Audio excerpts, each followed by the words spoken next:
150s, which is crash. And it's always great to hear yours, Sandy. On the main line, the 4 freeways, between 10 minutes, 8094 to the merge. I-80 westbound, partial ramp block at the US 30 with a stable vehicle.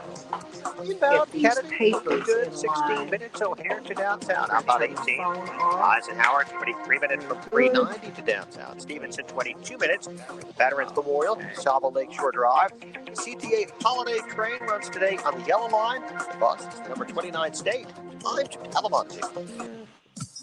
The Tom Hartman radio program provides all of the intelligence, information, and insight you'll need to win the water cooler wars. Weekdays, 11 to 2. Hey, right A King down there in Memphis. 20, Chicago's Progressive Oh, Talk. Vicky, remember we used to go to matter. Memphis. We used to have a great time. Tried you, Crystal, from around tomorrow.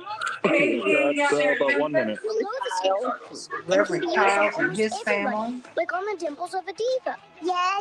Well, We you used both. to have a great time. Yeah, well, you both. Or the shoulders of a chef.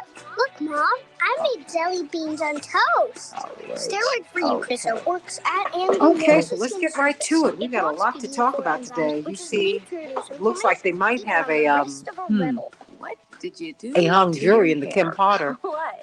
The trial, specific way the Eucrisa works is the not death what I found. trial Prescription of Eucrisa 30 Dante seconds. Wright. is for topical use only in ages I 3 guess months somebody's and just up. they're Do just not going to say use if you oops are and walk allergic to away. Eucrisa. How about that? Oral ointment 2% or its ingredients. Ridiculous. Allergic reactions including hives, itching, swelling, and redness may occur at or near the application So, site. The most common side can you? effect is burning or stinging. Come on, moms and dads. Check out you, Yes, I can. Okay, very good. If you can bring her up just a little bit, Can I sing Um, one more song? then we are great. This is WCPT. Thank you so 820, much. Where facts matter. How is this? Is That's this good. better? That's good. Change the world, change the world, change the world. We can change the world, we can change the world, change the world. This is the Santita Jackson Show. War and hate to a place of love, it's not too late. Gotta save the children, we can't wait. Let's change the world. I am Santita Jackson Show. It is Wednesday, December 22nd, 2021. I'm so glad to be with you today, just 3 days before Christmas. Love it, love this time of year.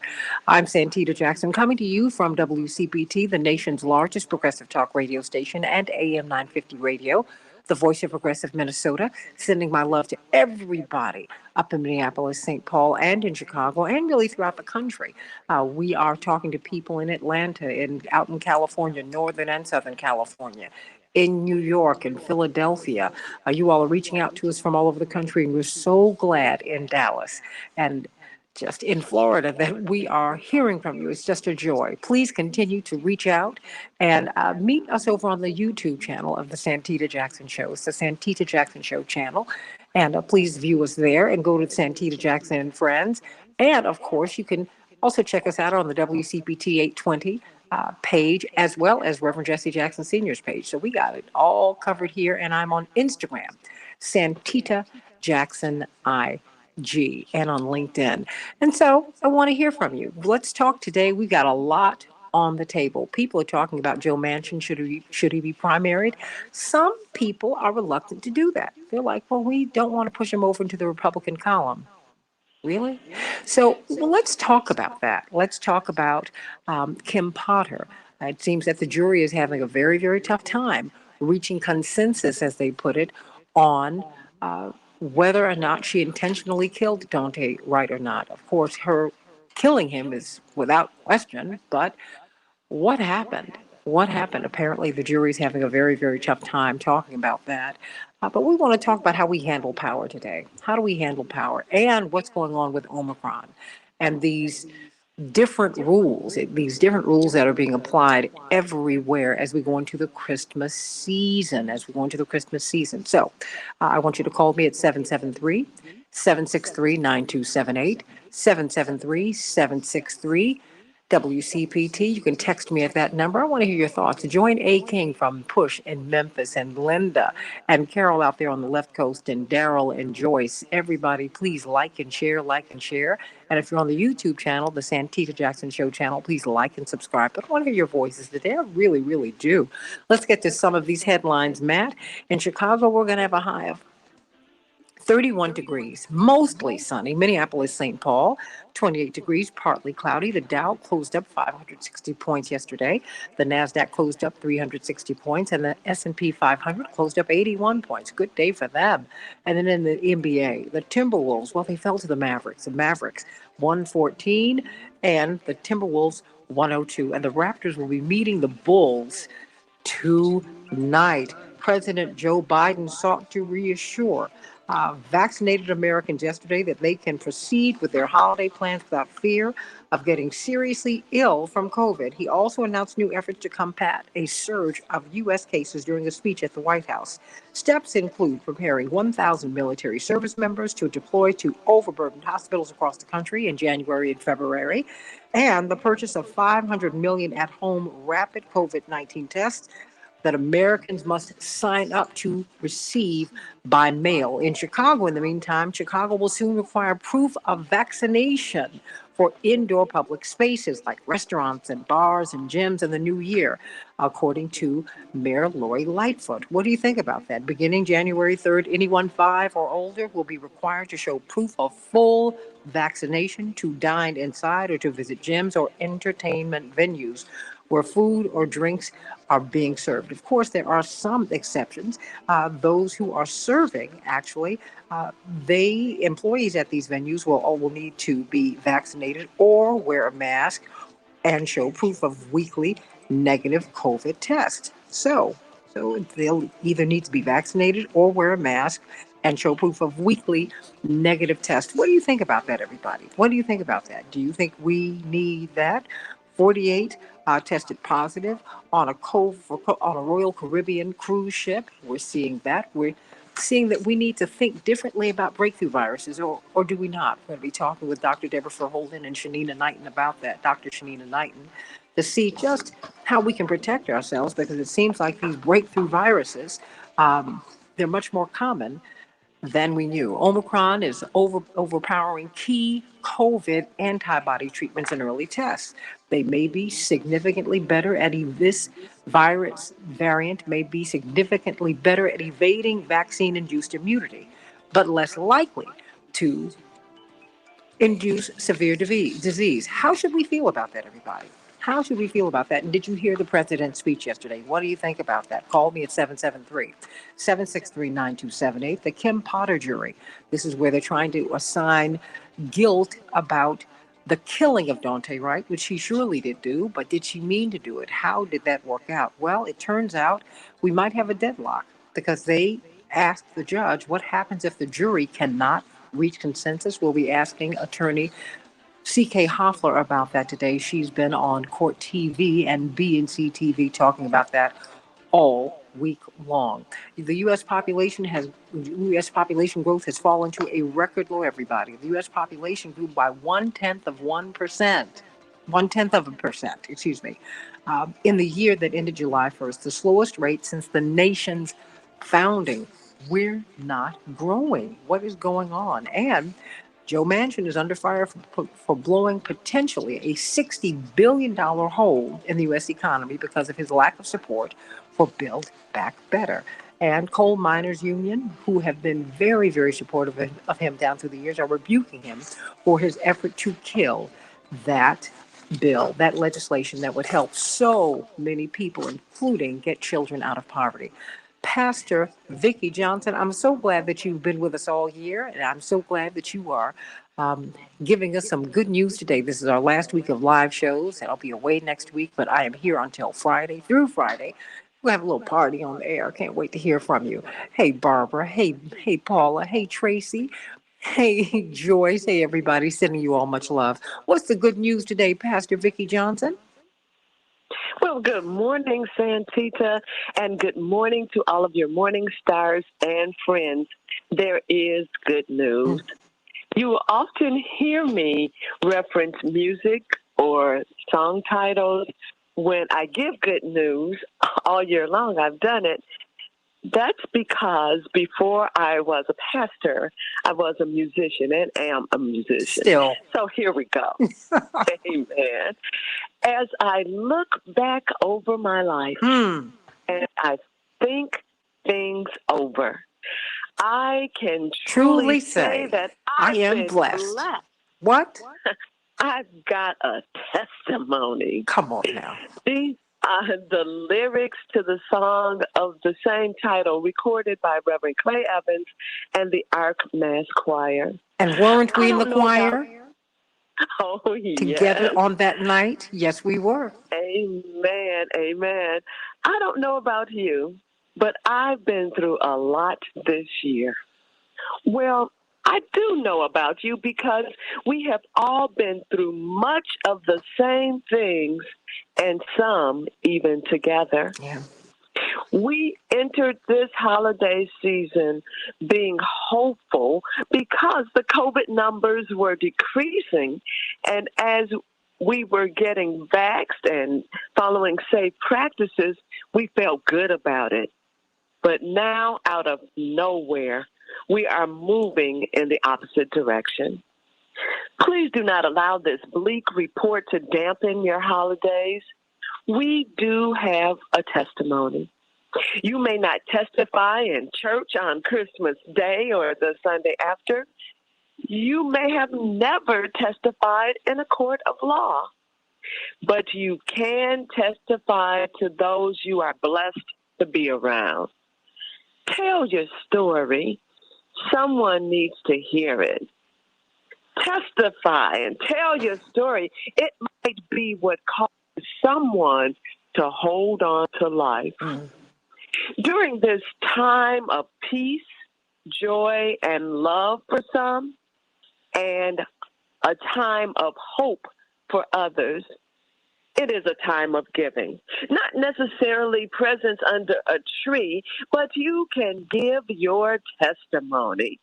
Psalm 107:2 puts forth a command. Let the redeemed of the Lord say so. Say so in this season. Give your testimony. It's a gift. If you will do this, and I trust that you will, then to me, that's good news.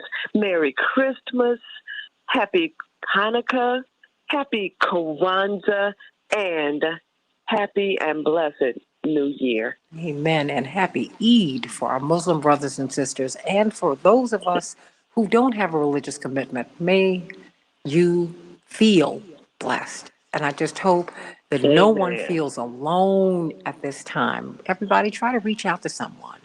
People need to be affirmed. People need to be seen. Pastor, I've got about 1 minute for you. People have a really tough time at this time of year. Why? Yes. And we need to, those of us who are not having as tough of a time, need to definitely reach out to somebody else, somebody that you know has no one else to communicate with them, to make them feel some kind of love and warmth. People are, as Reverend Evans used to say, despondent, disgusted, and feel like they're at the dead end of their rope. But he said to tie a knot in it and hold on. Reach beyond the break and hold on, because help is on the way. But we must be the help. We can't wait for a God in the sky to come out and be a blessing to other people. It's our job. No, it's the God in us, right? That's right. I'm learning from God you. in me. I'm learning from you. Everybody, 11:45 to 12:15, you get a half hour of power with Pastor Vicki Johnson. Pastor Vicki Johnson at the St. Thomas Lutheran Church, right on the corner of 80th and Jeffrey, 8000 Jeffrey, here on the south side of Chicago. You do not want to miss this great woman of God. And maybe she'll sing a little bit for you. How about that? Love it, love it. Love you, Pastor Vicki Johnson, one of the greatest voices I've ever heard. Love you too, Santita. Oh, thank you. I know it's very hard for you to call me Santita, but that's okay. We'll be off there shortly. No, it's hard. I've known Vicki since I was about 5, so this is hard for her. Amen. Oh, everybody, sending you much love, Pastor Johnson. Let's talk with Dr. Deborah Furholden. We're so grateful to have this brilliant epidemiologist with us. She is, of course, the Associate Dean of Public Health at Michigan State University School of Medicine. Of course, she comes out of Johns Hopkins as well. fighting for equity and really helping to establish a sane policy that we can trust and follow. And we've got Dr. Shanita Knighton, registered nurse, tremendous scholar from Case Western Reserve University and infection preventionist. Someone whose profession is not at the center of this discussion. I cannot figure out why, but I have to tell you, Dr. Verholden and Dr. Knighton, I spoke with three friends yesterday, and they listened to the show from different points in the United States. And they said, I'm getting some of the best information that I can get is about this pandemic, about COVID. When I listen to Dr. Verholden and Dr. Knighton, not only do I feel assured, you've given me information that's really helped me so much. So I really wanted to extend that to you today, ladies, because you all are doing a tremendous service. But let's get right to this, because we're seeing the president give a speech on Omicron, and now we're seeing practices amped up here in Chicago. They're requiring vaccination proof for indoor spaces after the first of the year. You won't be able to sit indoors in a restaurant, go to a gym indoors, or go to bars unless you show proof of vaccination. And employees at these venues will need to either be vaccinated or wear a mask and show proof of weekly negative COVID-19 test. I'm trying to figure out what that means. Maybe they might not need to be vaccinated, but the people in the restaurant will be. Help me to understand this, Dr. Deborah Verholden, and then I will pitch this, of course, to Dr. Knighton. A lot of people are walking around who are vaccinated and they are asymptomatic. How safe is that for everybody? For those who have been vaccinated and those who are unvaccinated, or those people whose vaccines have worn off or are wearing off? Because now we're seeing in Israel, they're about to mandate a fourth shot in a very short period of time. This is a lot that's coming at us, Dr. Verholden.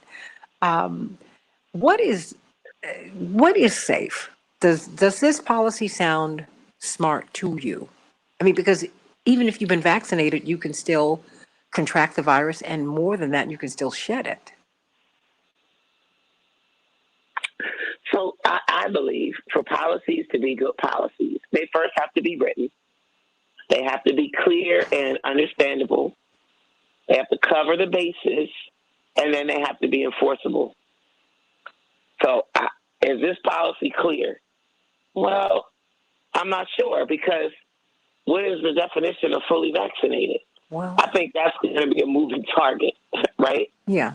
My health officer in Genesee County told me to think of it like this. However many shots you got so far, subtract one, and go back to the early numbers on what that number of shots gave you. So if you got 3 shots right now, subtract one, and you got the equivalent of 2 shots.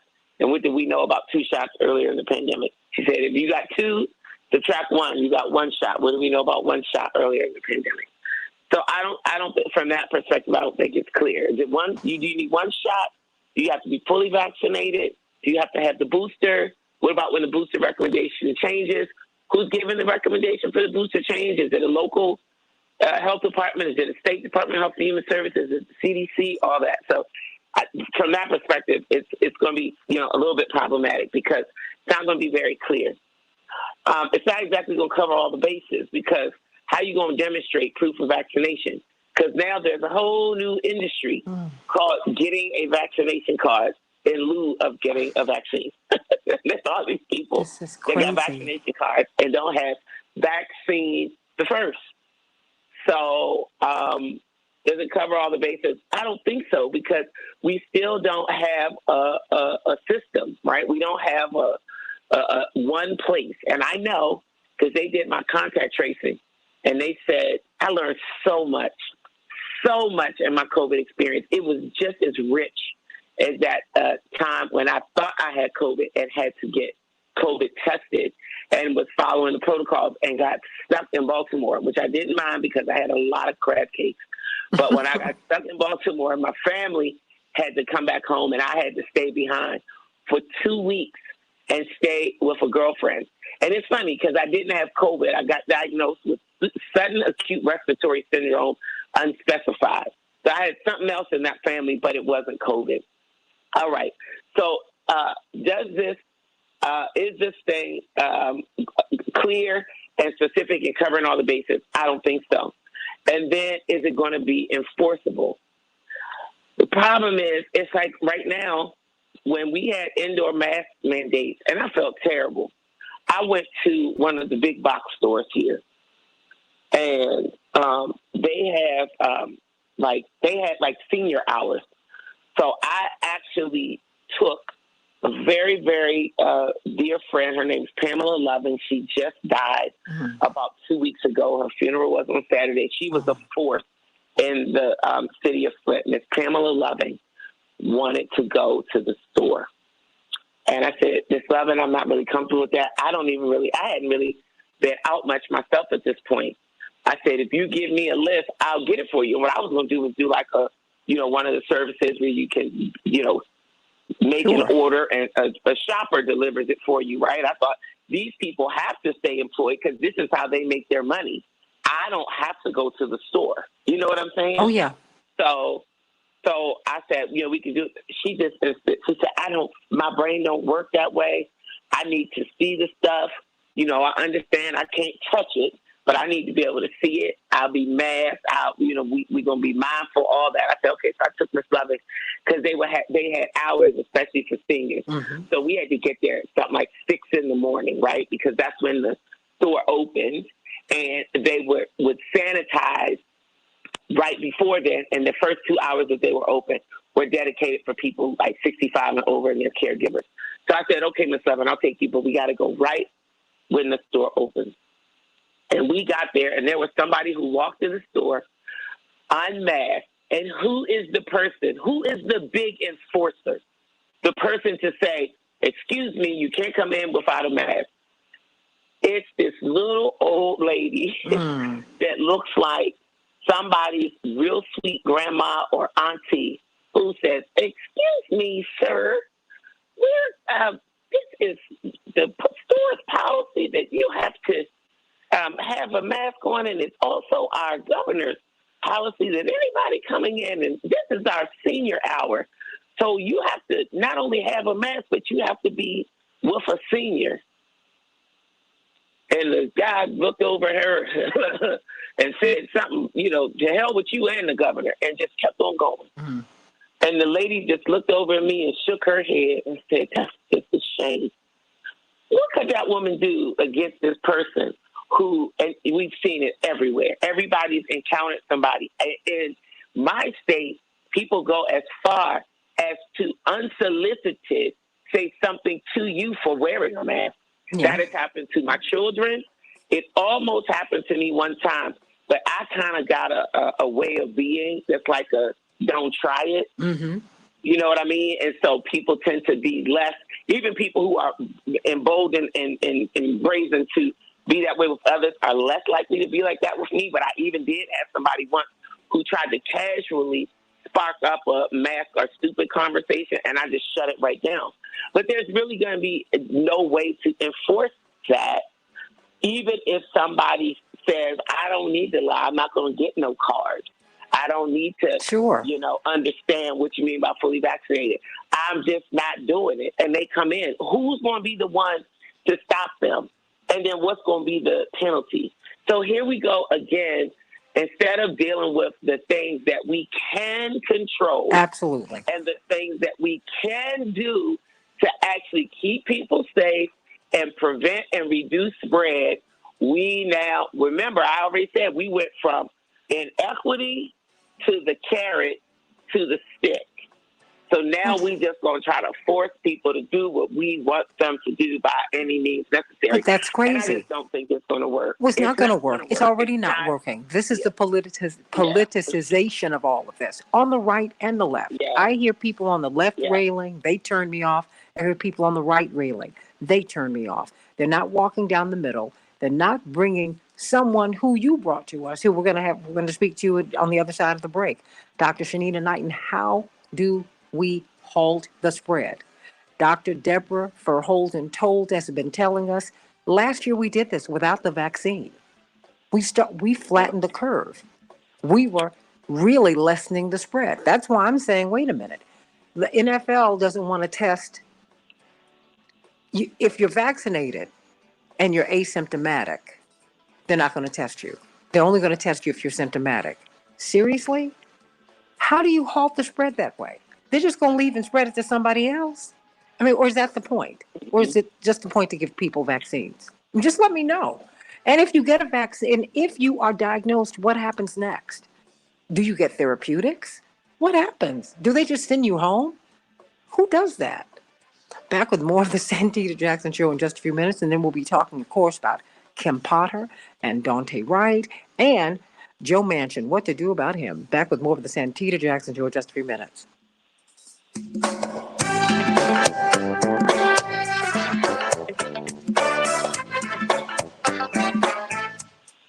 Ooh. Joan Esposito live. Hey, Dr. Deb and Dr. Knighton. Willow Springs is powered by ComEd. Lower your energy bills and reduce carbon. Good morning. Good. Program. We're going to be going to 45 after the hour. We're going to cut this segment in half because I've got to roll into a couple of other topics, okay? Gotcha. Okay, so make sure you're looking at the clock. Okay. Okay, make sure you're looking at and when you hear me, that means I'm trying to get out. Okay. So, Matt, get our other guests up as quickly as you can, okay? Copy that. And let them know that we'll be starting at about 45 after the hour. Sounds good. Okay, thank you so much, Matt. Thank you. Oh, of course. Okay. Harold said my ortho doctor is getting his second booster this weekend. What do you make of this, of getting now, in Israel, they're getting the fourth shot. And, what happens there, because they, it's a small nation and they're one of the most heavily vaccinated nations on earth. And Pfizer is their shot of choice. So that's very interesting, too. It's interesting. Something that Dr. Knighton said yesterday or maybe I pulled this from it. It seems a lot of complaints, Dr. Knighton and Dr. Verhoeven, that people had about these shots initially. Like the J&J people were talking about blood clots like almost a year ago. And now we're hearing that Pfizer, that we're seeing more cases of myocarditis and pericarditis with the Pfizer and Moderna shots. They're not as rare. They're regular. They don't happen every day. And whenever you look at these commercials on television, Matt, if you can bring that radio down just a bit. Whenever you hear the commercials on television advertising medicines, what they do is they tell you in the event of this, that, or the other, if you manifest this symptom, this one or that one, call your doctor, blah, blah, blah. That's not what we've gotten here. And what are we to do with all of that information? I mean, because now it looks like we might need a fourth shot. Is that safe? I'm just asking because, if I have to take a lot of, when I take aspirin, I'm told, if you need to take more than this amount, call the doctor. There's another problem. Dr. Deb, what should we be doing? I mean, these are good questions because, I had a colleague yesterday that told me, he said, I technically had 3 shots. I said, why? He said he took the Pfizer shot and had a terrible, terrible, severe reaction. Mm-hmm. And then, bless his heart, he had actually had COVID before he got vaccinated, before he was even vaccine eligible. And then he went back and then got 2 shots of Moderna.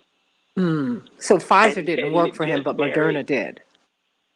It did. So I do also believe that we do need choice, right? 1 minute. And he said, now mind you, his wife also had COVID and got the Pfizer shot without incident. Mm-hmm. So he ended up getting the 2 shots of Moderna. He had to wait like 2 months, and then he got his Moderna shots. He said, well, I'm just now about to hit my, almost 6 months since that second Moderna shot. Mm-hmm. He said, Doc, should I get a booster?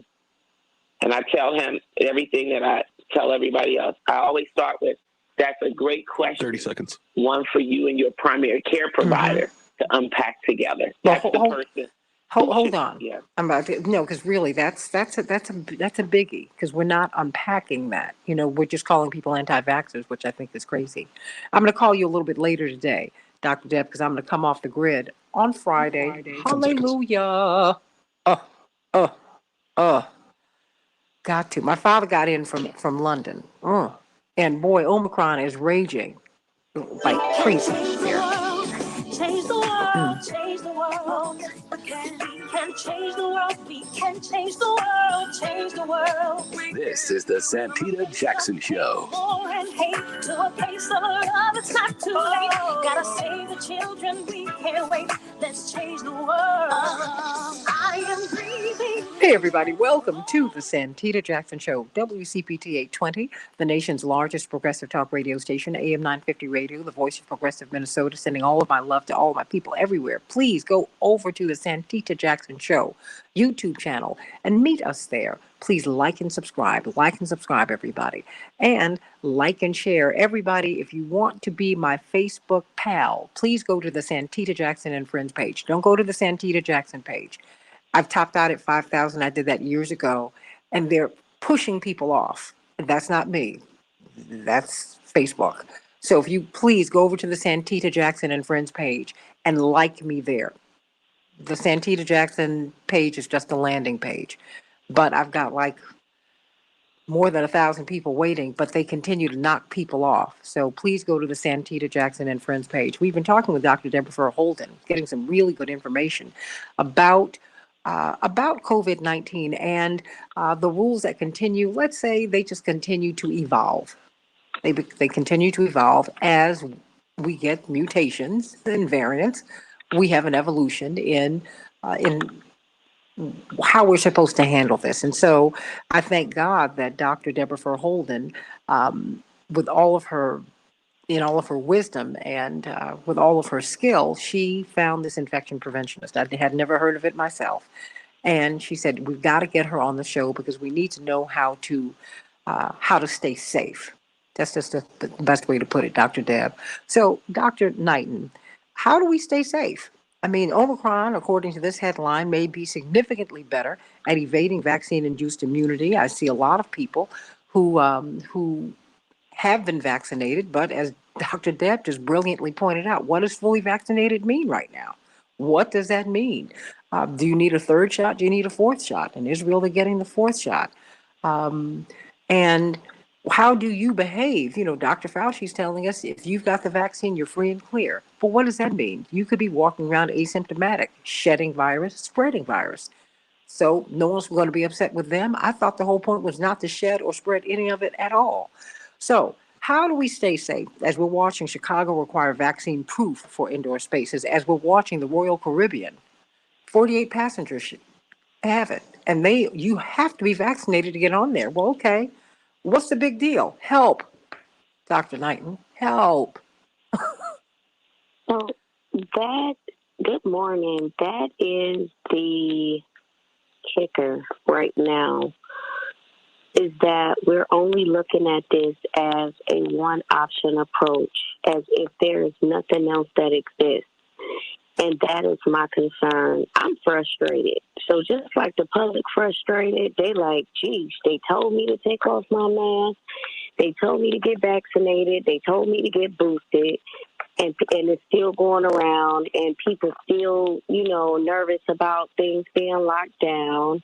There's, waitresses and, let's say fitness instructors whose gyms are shutting down from outbreaks unexpectedly, and they ain't got no PPP money, right? And so I tell people the goal is really not to shut down. It is to understand, how do we live? How do we live, and how do we practice infection prevention? And unfortunately, this is not the messaging. I've heard it, and I hear it. I hear it on TV. I'm watching it. But it's like, oh, make sure you get vaccinated. Make sure you get vaccinated. Oh, and then wash your hands and socially distance too. There's no emphasis placed on what practical things people should be doing.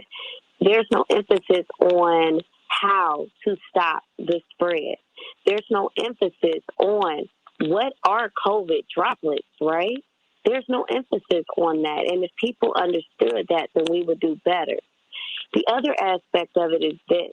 While people are going out and being vaccinated and they are also being boosted, who is, just like Dr. Deb mentioned, and I'm referencing what she said when she said, who is out reinforcing that these behaviors are being followed, right? So who's reinforcing that masks are being worn correctly?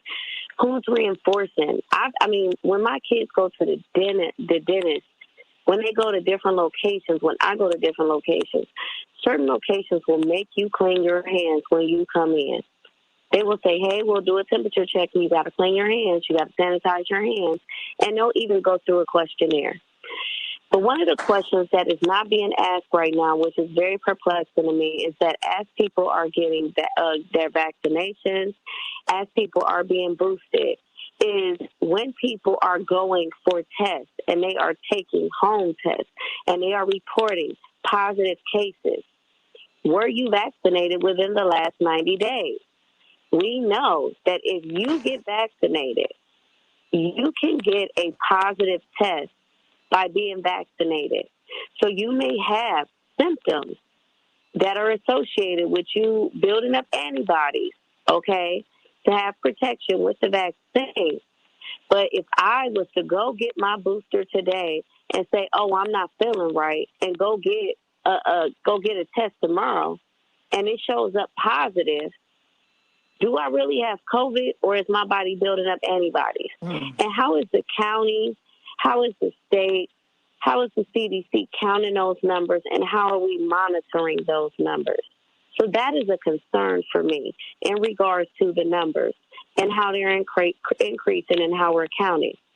If you are an individual that goes and receives monoclonal antibody treatment, it is also recommended that you do not go get a COVID test within 90 days of receiving those treatments. Because, again, it can give a false positive as your body is building up protection against COVID.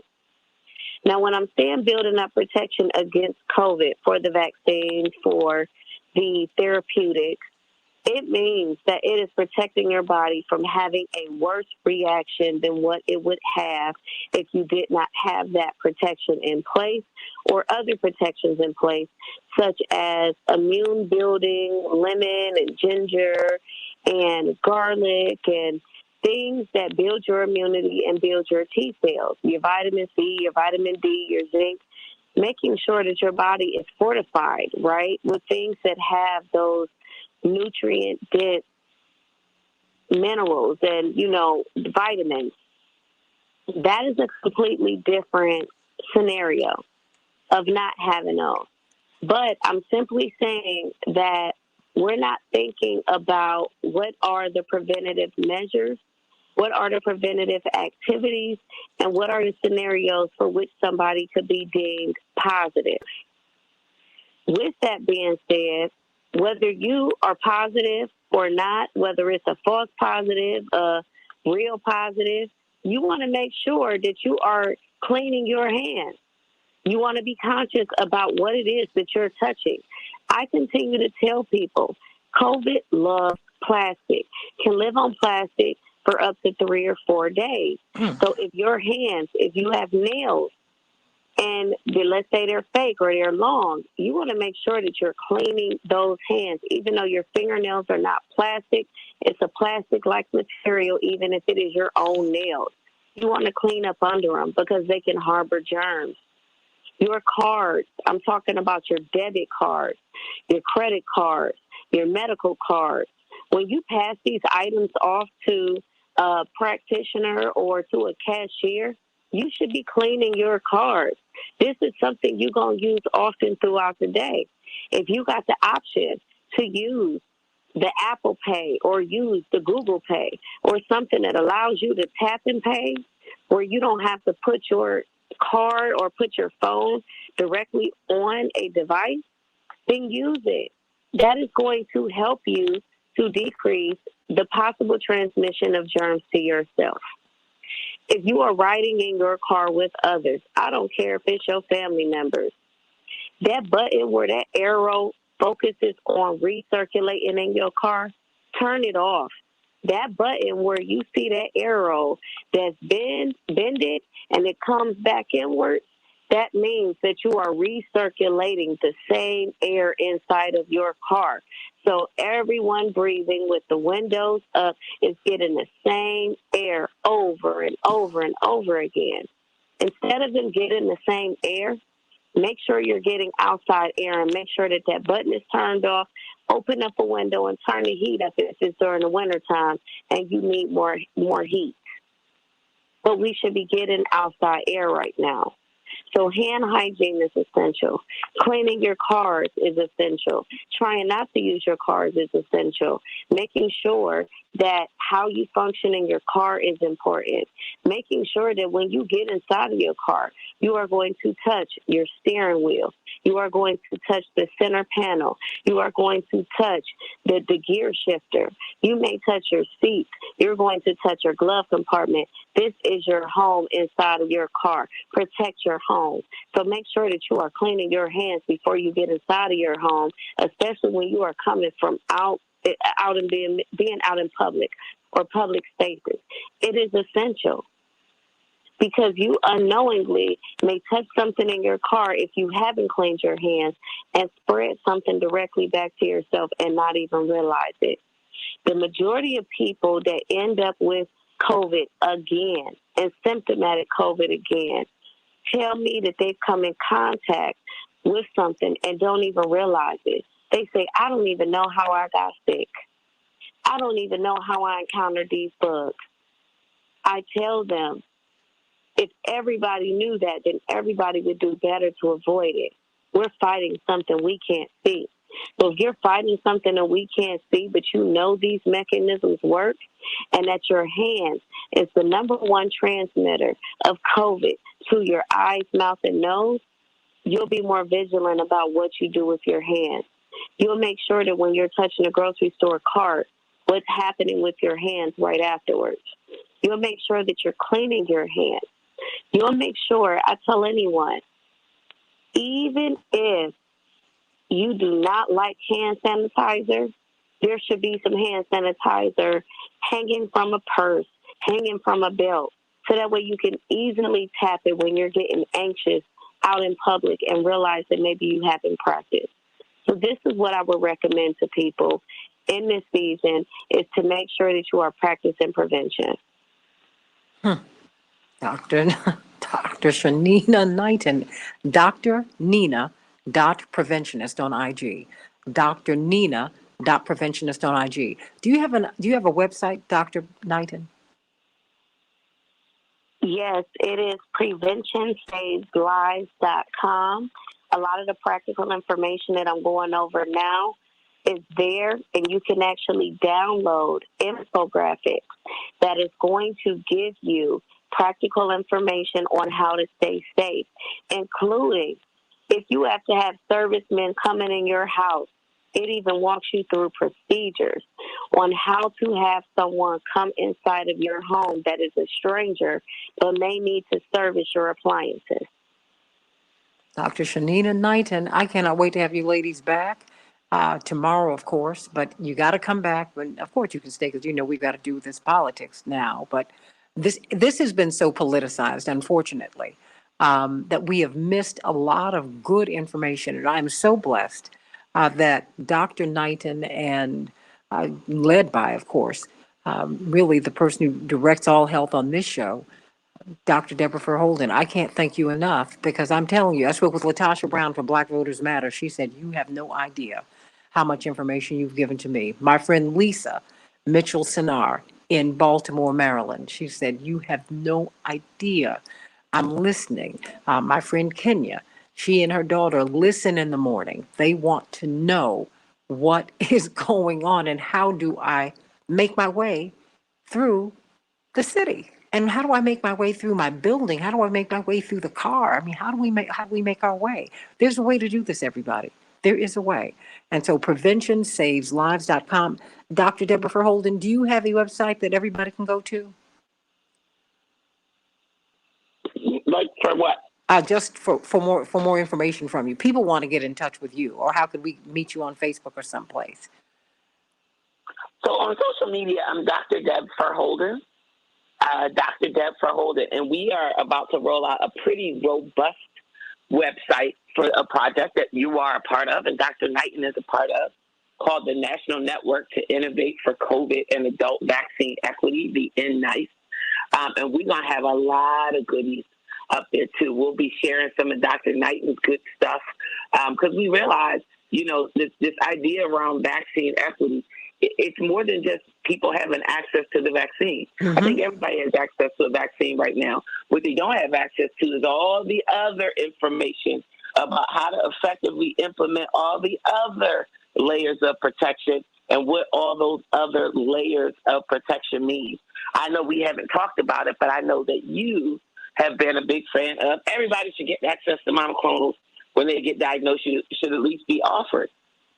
I mean, just everything. I had a tough time donating blood when I found out I had Omicron. I said, they keep talking about these mild symptoms, but it might not be mild for everybody. And if the vaccine, they said Omicron has more than 40 mutations on the spike protein. I'm thinking if the vaccine is having a harder time recognizing it and fighting it off quickly, it does eventually, but it proliferates in the meantime. Won't the monoclonal antibodies have the same problem? Because aren't those monoclonal antibodies that were built on these earlier strains of COVID? See, I asked this question right as soon as I had my own case. Yeah. And lo and behold, now we're finding that too. So we're going to put this website up over the break, and we'll be working to make sure that it's a living place, that it's filled with fresh, new information that's been vetted and some other things. So you can follow me on social media, Dr. Deb Verholden. I actually have somebody who's going to be helping me manage social media. Okay. And we're getting that coordinated over the break because another colleague, a family physician, one of my favorite docs, she's like the girl next door became a doctor. Yeah. Dr. Jennifer Edwards Johnson told me she gets a lot of information fresh from Twitter. Absolutely. I said, Dr. EJ, tell me more about that. Tell me more. She said, Deb, some of the people who are doing the research, my trusted colleagues, will post a preprint of their article or will post snapshots and tidbits of their findings in advance of them hitting, the journals, which takes the process. Absolutely. People will, publish small-scale studies. But mind you, she's going to people that she knows and trusts. So I'm not encouraging everybody to get all their information from Twitter. But again, we all got to bring that discernment. That's right. Because there is a lot of information out. Dr. Knighton does like a live every day. You want to get poured into, get your molecules rearranged. Absolutely. Get reminded about some things. You follow Dr. Knighton on Instagram, and you can get you a little shot of prevention every day. Every day. Every day, because I'm going to tell you, I'm not into monoclonal antibodies as much as I am into therapeutics. I'm into 360 degrees of treatment here. My thing is just help us, because I've never heard, if you get cancer, they send you to an oncologist immediately. You get something this serious, and they send you home. I'm like, wait. My mother, when she was when she had COVID, my mother had a hard time, and it was a time that deepened my faith. I'll tell you that. Let me put it that way. Sure. She said she heard someone screaming at the top of her lungs just down the hall because she had been told she had COVID, and this freaked this woman out. We have been pumped with so much fear. We've been disempowered. And that for me is a problem. I want to know what I need to do, what I need to be eating to build up my immune system. I want to know what I need to do to fight this thing. That's what I want to do. That's what I want to know. And I want that to me is equity too. As I'm looking at all of us, people that I have this Texas resident who got over $4,000 in bills. He said, I feel deceived because he had symptoms and he went to the emergency room and he got $4,000 worth of bills. That's the equity fight too. This is crazy. Stay right there, Dr. Deb, because we've got one of your favorites. Okay, Attorney CK, Legal Q&A with CK today. We're going to expand it today because we got a lot to talk about. We've got Dr. D, one of your favorites, the original. You call him the original Dr. D, but you the real Dr. D girl. But you know what? Before we talk about Joe Manchin, I know we only have about 4 or 5 minutes here. What about Kim Potter and the Daunte Wright case? I certainly want us to talk about it more extensively before we leave for the year on Friday, either tomorrow or the next day, because you have been you've been giving commentary about this, and you sent me a quick text which made me jump and then go look to find out this information. Matt Sowell, who listens to us up in Minneapolis, said, "I am concerned the Potter trial is going to end in a mistrial. The jurors called and wanted to find out what would happen if they could not come to an agreement, a consensus." I hear you, Matt, and they need to find her guilty, he says, but getting pulled over the police should not be a death sentence, but it turned out to be that for Dante Wright. I mean, and when she became so tearful, I said, oh boy, here we go. And there is a wonderful journalist who pulled up some information on Kim Potter from another case where something similar happened, and she instructed her fellow officers to turn off their body cameras. She was methodical. No tears. She was cuffing somebody up. I mean, when something similar happened. What do you think is going to happen with this trial, CK? Good morning, Santita, and panel and to the listeners. Well, I think what's going to happen at best, and it's remote. It's very remote. I don't think it's a slam dunk at all. At best, she will be convicted of second degree. She should, in my impression, based on the evidence, be convicted of first degree and second degree manslaughter. Remember, this is not a murder trial. So her intent, what she intended to do, quite frankly, is not relevant to her conviction. It shouldn't be. Whether she intended to kill Dante Wright, that's not relevant. I've on my shows and commentary, I have people who have called and said, I think this is a setup. She clearly intended to kill him. She may have, but it's not relevant to this case because she's being charged with first degree and second degree manslaughter under Wisconsin law. What does that mean? For first degree, was she reckless? Did she recklessly disregard her duties, her responsibilities as a trained police officer, et cetera? I think that she did. I mean, I don't buy this. It was a mistake. I got confused. We hold people who have a deadly weapon and who have a license to kill to a higher standard. You can't make those kinds of mistakes. There are protocols that you do that you're supposed to follow. And if you don't, you're being reckless. That's how I look at it. And the alternative, second degree murder, culpable negligence. Was she negligent, and based on her negligence, is she culpable for the death of Dante Wright? That's a lesser degree. I submit that the evidence is there to support culpable negligence as well. But I have to be candid with you, Santita.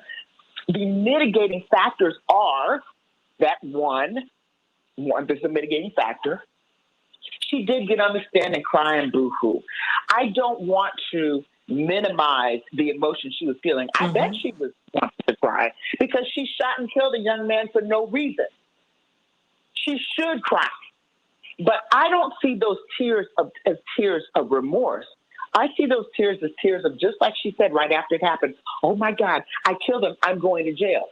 That's what I see, the gravity of what has happened after the fact. Even if you have no heart, it could make you cry. We saw Kyle Rittenhouse cry. So I think that the tears are mitigating factors because, of course, 6 men, 6 women, somebody's going to be persuaded by those tears. Another mitigating factor to me that the defense has at some point successfully did.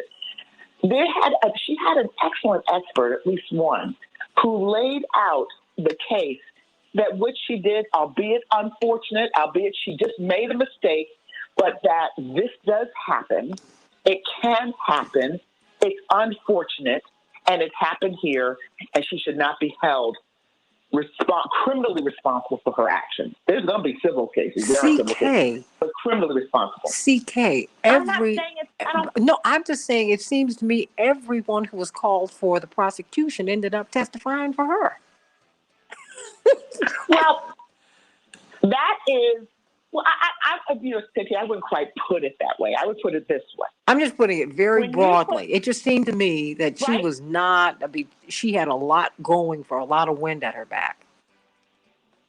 Well, she did have a lot of wind at her back because why? Number one, she doesn't have a really bad history. Derek Chauvin has a bad history. Sure. He had a bad history. I got 30 seconds. 2, she's a woman. 3, There are some people that feel some kind of way about Dante Wright, but 4, absolutely positively, Dante Wright did nothing to cause his death. So I dispute that vehemently. So I think that all of those factors, Santita, make it difficult for this jury. It shouldn't be difficult, but make it difficult for the jury to send away someone for years, they don't know how long, who some may say made a mistake, a bad mistake, an awful mistake, she should be held liable, but to go to jail, some people feel that is It's not too much. the right punishment. Okay. I don't feel that way, but I can see where jurors may feel that way based on the evidence that they heard. Okay. Well, we're going to break it down some more in the next couple of days, because I think that I want to spend some time. I want you to break this case down for us, because now it seems that the jury, they're trying to find consensus and they can't find it. They cannot find it. And, let's be fair. Jurors have a tremendous weight of responsibility on their shoulders. God bless them. Because you're dealing with people's lives, and it's just a lot. It's a lot. So God bless them. Let's talk about Joe Manchin. Should he be primaried? What do you think, everybody? How should he be dealt with? Some liberals are saying, you know what? Listen, we've got to keep him out of the Republicans' hands. Really? Back in just a minute with the Santita Jackson Show.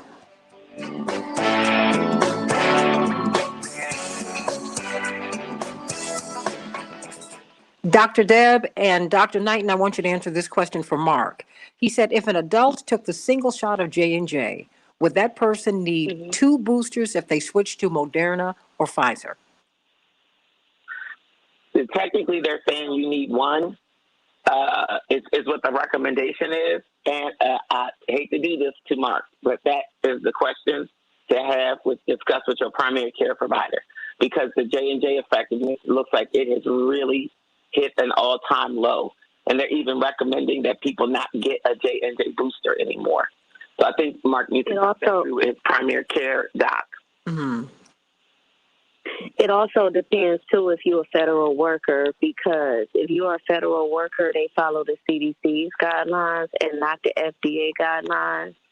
And if that is the case, then I can tell you on the federal side, as being a without compensation employee, that there are a series of boosters with either the Moderna or Pfizer that you must undergo if the J&J was your primary dose for vaccination. And it's recommended that it's more than 1 booster. So if you're a federal worker, those guidelines differ, and you should check with your employer.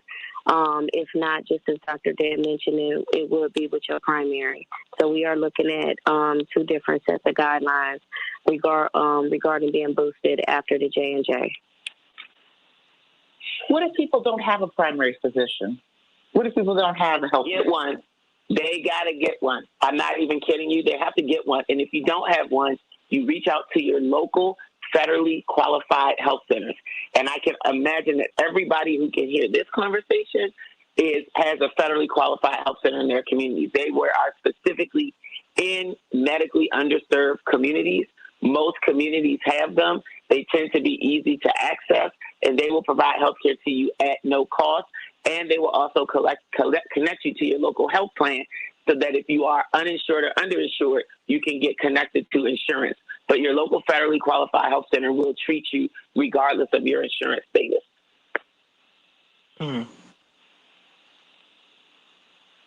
So I know that's a tough one, but this is like anybody that's gone this whole COVID pandemic without a primary health care provider, my heart goes out to them. And I've said it many, many times, get that resolved.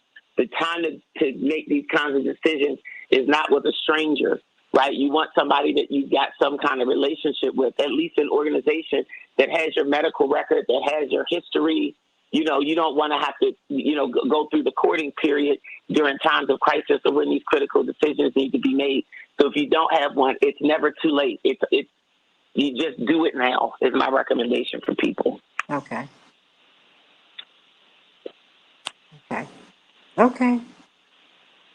Well, that's all right. Well, we need to know, because so many people do not have a primary care physician. That's the thing. They don't have that. I mean, and are you saying that that there's no reason for anyone not to have a primary care physician? I have yet to talk to somebody who we couldn't talk it through or walk it through. And I get people reaching out to me online all the time. Mm-hmm. And my tool is Google. I'm Googling these things. Federally qualified health center, and I insert the name of their city. A number comes up. I don't now just give people phone numbers. I call the number myself to make sure that somebody answers, to make sure that what I'm going to tell this person is accurate. I ask, is there a person there that I can tell them to ask for, because they know now who they are and will be looking for their call and give them kind of like that VIP treatment. I do that for people. I have yet to find anybody that I was not able to get them connected, and literally very easily. But just most people don't know. They don't know. And something also happened during COVID, which is affordable health care became a lot more affordable for people. The limits and the income requirements changed substantially. So the amount of money that you have to make, you're allowed to. Okay, we finally have Attorney Patillo, and we also have Mr. Daly on the line. Has been substantially reduced due to a lot of these relief dollars. I don't know if that's going to be sustained long term. These are the kinds of things, as we think about building back better, we want to be fighting for. But yeah, so these systems do work, and I know because I've tested them in a whole lot of different places. Okay. All right. David Daly. Good morning. Hey, Dwight McKee. Good morning. Okay. Attorney C.K. Hoffler. Good morning. Robert Patillo. Good morning. Okay, everybody, let's get right to it. We're coming up in about a minute. Oh, boy, what is this? You all can keep talking amongst yourselves. I was just trying to. Okay, Carol says her ortho doctor is getting his second booster this weekend. He said approximately 6 months to get the next booster, but it seems like that's changing, Dr. Deb. Well, I will tell you this. Also, we are now very much in process with second generation vaccines. Okay. So just like the flu shot, that you're not getting the same flu shot year after year after year after year. You know, 30 seconds. 1 minute. 9 months to produce that flu vaccine. That flu vaccine is, hot off the press from last year. It's built on the then, current and dominant strains of flu. That's what we're going to see with COVID as well. We're going to see new generation vaccines that are going to be tailored to the different strains that are out right now. Well, please continue to state that, because that's unclear. They're doing a full court press on selling vaccines. They're not telling us how to prevent spread, how to take care of ourselves, all of that. That's what people need. People need all of these layers. You need the vaccines, and if one vaccine doesn't work for you, let's talk about it. Maybe the next one will. All that matters. Yeah. We're not having open conversations here, and that is a mistake. Stand by. Change the world, change the world. We can change the world, we can change the world, change the world. This is the Santita Jackson Show. War and hate to a place of love, it's not too late. Gotta save the children, we can't wait. Let's change the world. Hey everybody, welcome to the Santita Jackson Show, coming to you from WCPT, the nation's largest progressive talk radio station, AM 950 Radio, the voice of progressive Minnesota. I'm so glad to be with you today on the Santita Jackson Show YouTube channel. Everybody, Carol and Mark and Hannah from South Carolina, and Carol from the left coast in Beverly Hills, and Benjamin Hooks, love that name, Hannah from South Carolina, and Andre and everybody, Mark, love you, Matt up there in Minnesota, love you.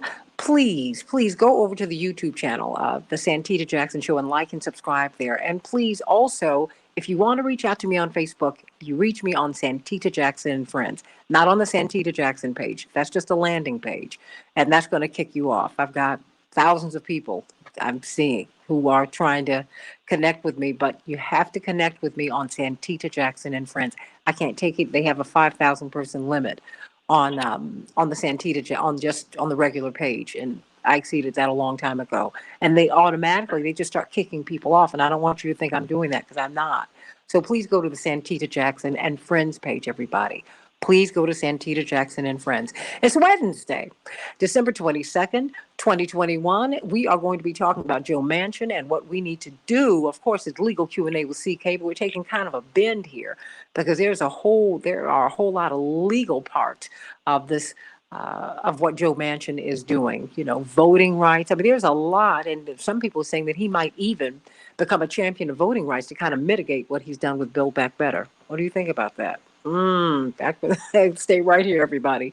Let's get some of these headlines in. In Chicago, we're going to have a high of 31 degrees. It will be mostly sunny. Minneapolis, St. Paul, 28 degrees, partly cloudy.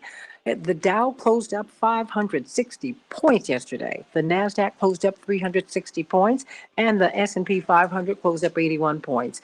In the NBA, the Timberwolves, well, they fell to the Mavericks. Mavericks 114, the Timberwolves 102, and the Raptors will be facing off against Chicago tonight, everybody. President Biden spoke yesterday as he sought to reassure vaccinated Americans that they can proceed with their holiday plans without fear of getting seriously ill from COVID-19.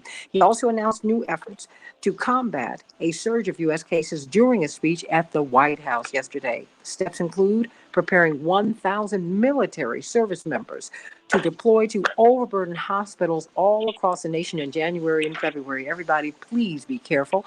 Chicago is going to require vaccine proof for indoor spaces like restaurants, bars, and gyms. But employees at these venues will also need to either be vaccinated or wear a mask and show proof of weekly negative COVID test. What do you think about that, everybody? Will this work? Dr. Deb said, you know what? Dr. Deborah Holden said, you know, there's like an industry, and it's true, of people getting vaccine cards, whether they've been vaccinated or not. Unbelievable. Is the Omicron variant, do these therapeutics work against them? It turns out there's studies that are showing that Omicron may be significantly better at evading vaccine-induced immunity, but less likely to cause severe disease. In the Kim Potter case up in Minnesota, the jury appears to be deadlocked. They're indicating a potential deadlock, everybody. They're asking the judge what happens if a jury can't reach consensus, and the judge told them, go back at it. Don't compromise your beliefs, but go back at it and come to a decision. For the first time in our nation's history, the U.S. population grew by 0.1% in the year that ended July 1st. This is the slowest rate of growth since the nation's founding, everybody, according to the U.S. Census Bureau. Let's get to Joe Manchin. He has been the topic du jour, the topic of the day, and the topic of the week since he decided to say that he is not going to support Build Back Better. Now, progressives took a lot of heat over the past few months when they said, you know what, we've got a physical infrastructure, we've got a social infrastructure bills. We've got both of them. And we're going to twin them. We want to pass them together because we do not trust that corporate Democrats and Republicans will do what they say they're going to do. And it turns out that is exactly what happened. In the 11th and a half hour, Joe Manchin, the former governor of West Virginia, the senior senator from the great state of West Virginia, he announced on Fox News, of all places, that he could not wrap his mind around Build Back Better. Now, he's under fire from Wall Street, from Goldman Sachs, no less, for blowing a potential $60 billion hole in the U.S. economy during the pandemic. They say we need Build Back Better. And coal miners, the unions who have been very, very supportive of him through the years, they are rebuking his efforts to Build Back Better. So I want to know what your thoughts are. I mean, as we see that he is someone who is very, very deeply embedded in the coal industry. He's an executive. He gets at least $500,000 a year from his stocks in these coal companies. He meets regularly with billionaires. There's a Forbes article that lists at least 50 billionaires in the last 5 years with whom he meets regularly. And he also affiliates himself with a group called No Labels. No Labels is really a group of Republicans and Democrats who are oligarchs, extremely wealthy people. No labels, because remember, I told you, power has no party, everybody. We have parties down here on the ground, but power doesn't. Yeah, okay. You go to a presidential inauguration, you'll see the same Republicans and Democrats at the inaugurations, whether the president is a Republican or a Democrat, because it's about power, period. That's it. So I think we need to grow up in our politics too. We have a tremendous panel. Of course, this is Legal Q&A with CK, Attorney CK Hoffler, immediate past president of the National Bar Association and chair of Rainbow Push. We've got Dr. D, Dwight McKee, brilliant social scientist from the National Action Network, one of the founding members of Operation Push many, many years ago. We've got attorney Robert Patillo. Of course, he is the Southeastern Regional Director for Rainbow Push, hosts his own show on WAOK every Sunday from 1 to 4, that's Eastern Standard Time, as does attorney C.K. Hoffler at 11 o'clock Eastern Standard Time every, every, every Tuesday. And then we're going to start off with you, David Daly, the author of the New York Times bestseller, Rat F. Ooh, you can't say it on the radio, and Unrigged, everybody. It just seems to me we have got a plan. The conservatives, if you will, or should I say those people who are wedded to the oligarchy, they have a plan to minimize the majority, and it seems like it's working. It seems like they are following through on their plan. David Daly, should Joe Manchin be primaried? Could he be primaried? Please don't tell me that he's the only Democratic option in the state of West Virginia. Joe Manchin might be the only Democrat who could have a D after his name and hold that seat. Now, you don't know until you find out, but Joe Biden lost that state by about 50 points in 2020. Joe Biden's approval rating in the state of West Virginia is 32%. Joe Manchin's approval rating is 60%. So if you want to go at Joe Manchin, go at Joe Manchin. But, it's like, you go at the king in West Virginia, you best not miss. In many ways, every day that Joe Manchin remains a Democrat is a gift that stops Mitch McConnell from being majority leader of the U.S. Senate. And it allows Democrats to run the show and hold committee chairs. If Stephen Breyer retires from the Supreme Court, Democrats would, in all likelihood, get to at least hold hearings on a replacement, which would not happen under Senator McConnell. And if Joe Manchin loses in West Virginia, we are, he's probably the only person who stands between us and Jim Bob Von Iver Mecton, representing the Republican Party in the U.S. Senate from the great state of West Virginia. What the Democrats have here is a problem because they were only able to win 50 seats back in 2020 because they ran candidates who look a lot like Joe Manchin in a bunch of other states where they shouldn't have done that, right? And so they lost the North Carolina race because Chuck Schumer handpicked a white male military vet to run in the state, and it turned out that he was doing a bunch of sexting on the side that comes out a couple of weeks ahead of the election. They couldn't beat Susan Collins, even though they invested millions and millions of dollars in this race. The candidate didn't even spend it and ended that race with $8 million. And so Joe Manchin holds a lot of opinions that are out of the mainstream of the Democratic Party in 2020. But they're not opinions that were so far out of the mainstream of the Democratic Party in 2012 or in 2016. What he's talking about the national debt was, it seems insane to us now, and social science and political science have proven that these concerns are wrong, but it was Barack Obama's policy in 2012, right? His sense on new political spending. It seems wrong to us in 2020, but Hillary Clinton in 2016, it was her official policy not to be spending more money on social policy. So as cruel and wrong-headed as Manchin appears, he's not that far from official Democratic orthodoxy. Which is corporatist, though, right? It's corporatist. Very corporatist. Right. Which is like out of step with where what people's needs are right now. Democrats should be winning elections elsewhere. And if they can't win elections elsewhere, then you are stuck with Joe Manchin as number 50. Ooh, Robert Patillo, what's your sense of things?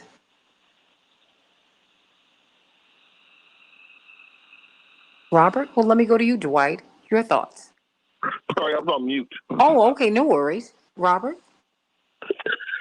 Well, I think that people are giving Joe Biden too much credit here because I think Joe Manchin is the voice of Joe Biden on this. Joe Biden has made it very clear that he was not on board with the social agenda. He said, I defeated the socialists. He has made it clear that this is the Bernie Sanders wing of the party. Remember, this started out at $16 trillion of Bernie Sanders legislation, and then was cut to 6, then was cut to 3.5, and now we're somewhere around $2 trillion.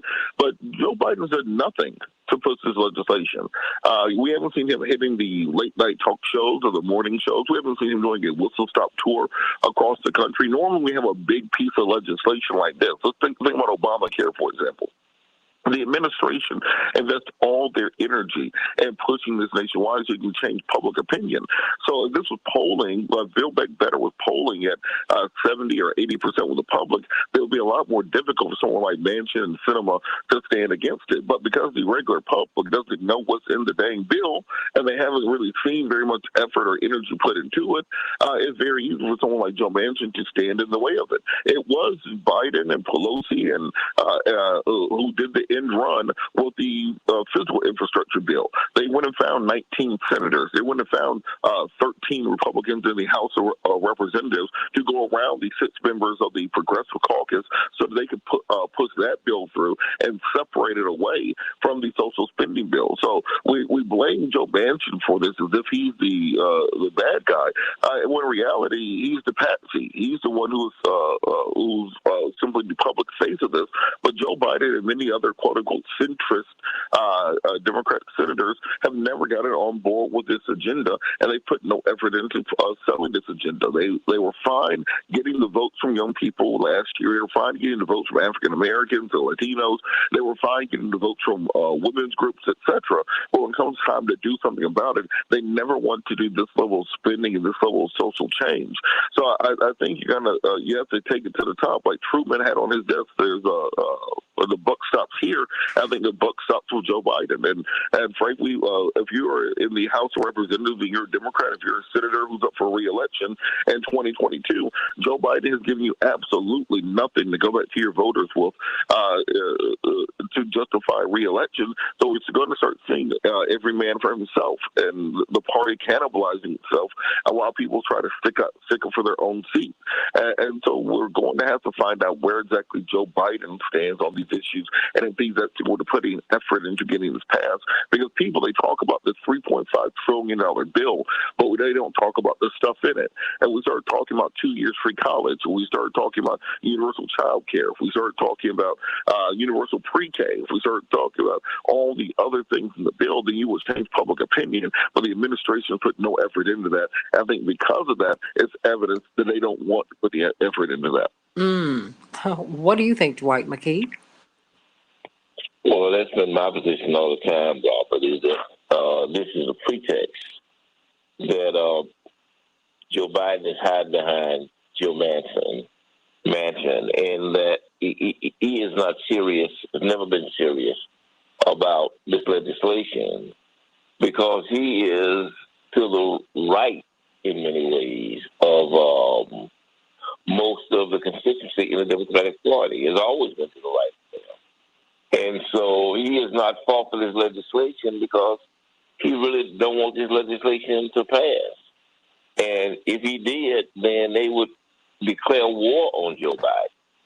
But not just Joe Manchin. Not just that, though, is they have so many options, if they were serious, to invest in more liberal candidates around the country who, if they put money in and energy in, could win and neutralize the conservative part of the Democratic Party. They don't invest in these guys because they also want to make sure that these corporations are justly situated, that these billionaires don't have to pay their fair taxes, that this does not lean toward what they call a socialist government, and they want to protect their constituency, most of which are high-end players or corporations. And so I don't think there's any pretense that Joe Biden is upset with Joe Manchin. They're going to play patchy with us, and they're going to have some meetings, and they're going to work it out, and he's going to come out looking like the hero. But it's been a strategy all the time that Joe Manchin would look like he's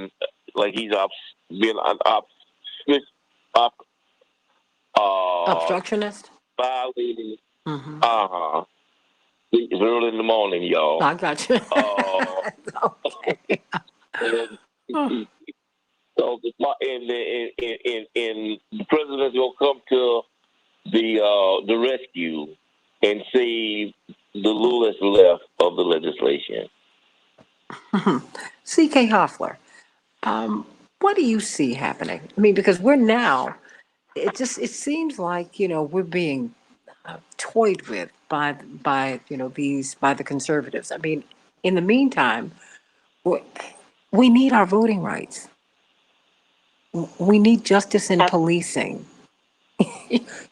All of these pieces of legislation that you've been talking about, particularly through your tenure as president of the National Bar Association. We're stuck. We are stuck. Santita, what do I see happening? I hope that Dwight McKee is what he's saying is absolutely accurate, that, something does happen. I fear that it won't happen. If voting rights, civil rights, policing reform are not at the top of the agenda of this administration, even though they're staying at the top of the agenda, but if they're really not, then there's no way that the Democrats are going to prevail in the midterm elections, period. End of discussion. So it's all going downhill. It's going downhill. From a legal standpoint, when we're looking at all of these trials, whether it's a Derek Chauvin trial, whether it's McMichael's trial, whether it's a Kim Potter trial now, these trials reek of the need for policing reform. They reek. It is, if ever people needed proof positive of the need for policing reform, look at what's happening in these trials. If Kim Potter is acquitted, which, ladies and gentlemen, could very well happen. As I said, the best case scenario, which I think is remote, is second degree. I could be wrong. The jury is hung right now, and maybe the judge is giving them what we call an Allen charge, a charge to go back, try to work it out, try to come up with some resolution. But if she is acquitted, which could happen, think of what that means. That means that you could be stopped at any time for any reason, legitimate or not, training exercise or not, and a police officer could mistakenly just shoot you. Meant to tase you, meant to pat you on the head, meant to pat you on the shoulder, meant to do something and just shoot you with a gun, and it's going to be okay. If you can live with that, which I cannot, then you should feel okay with no policing reform. So this, Santita, what do I see? I see that there will not be policing reform, there will not be voting rights, there will not be a George Floyd or any version of Voting Rights Act if this is not addressed right away and if some critical issues aren't tied to it. And it's going to have an impact on the legal fabric of this country and all these cases and what we're seeing. I mean, David, he meets with, look, you can meet with whomever you want because billionaires are part of his constituency too, but there are just no billionaires. Literally, there are no billionaires in the state of West Virginia. Not one. Not one. He meets with 50 regularly. David, I got 1 minute. He's our only option. I mean, are we so desperate for this? I mean, he's the only hope we have against Mitch McConnell. I mean, really? Is that it? He's the 50th Democrat. He holds the Democratic seat in the U.S. Senate from the state the Democrats lose by 50 or 60 points. Democrats have got opportunities in the U.S. Senate in 2022. You're going to have seats in Pennsylvania, in North Carolina. They also have to defend the seats that they have right now, and they have to defend those seats where they made promises to voters that they have not been able to keep, and they will have to defend these seats in close states where Republican state legislators have been brutally dismantling voting rights in Arizona, in Georgia, in Texas. This is all remarkably uphill, and the stakes and the consequences are very high. What I'm suggesting is maybe Joe Manchin is not the exact place we ought to be training our fire. Well, hold that thought. When we get on the other side, I want you to explain that. We need a strategy. We need a way out and up. We do. Because what we have right now is not working. Because the oligarchs and the corporatists and corporate America is winning over the people. We need child tax credits. We need paid family leave. We need 2 free years of community college. We need that. We need to be retrained for these jobs.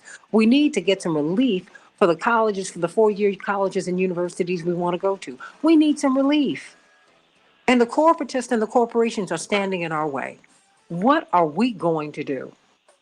Call me on this at 773-763-9278, 773-763 WCPT. A new world, the world that works for you is at hand, but you're going to have to make it work. Nobody's going to make it work for you. These other folks are making the world work for them. Now you need to make this world work for you. It works when you work it. Thank you, Reverend Dr. Johnny Coleman. She used to say it every Sunday. Now the system is designed for you to work it to your advantage. We got work to do. Back with more of the Santita Jackson Show in just a few minutes.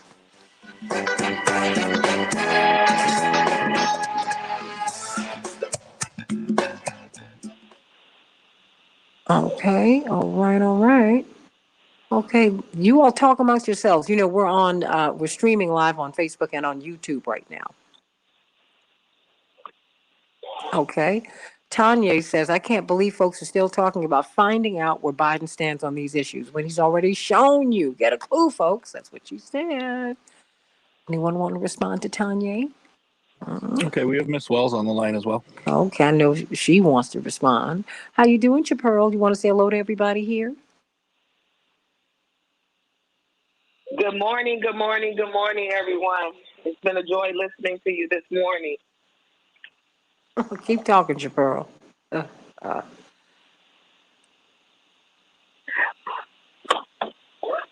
you know I got the babies here today. Oh, okay. Everybody's home. Oh, is your grandbaby in town?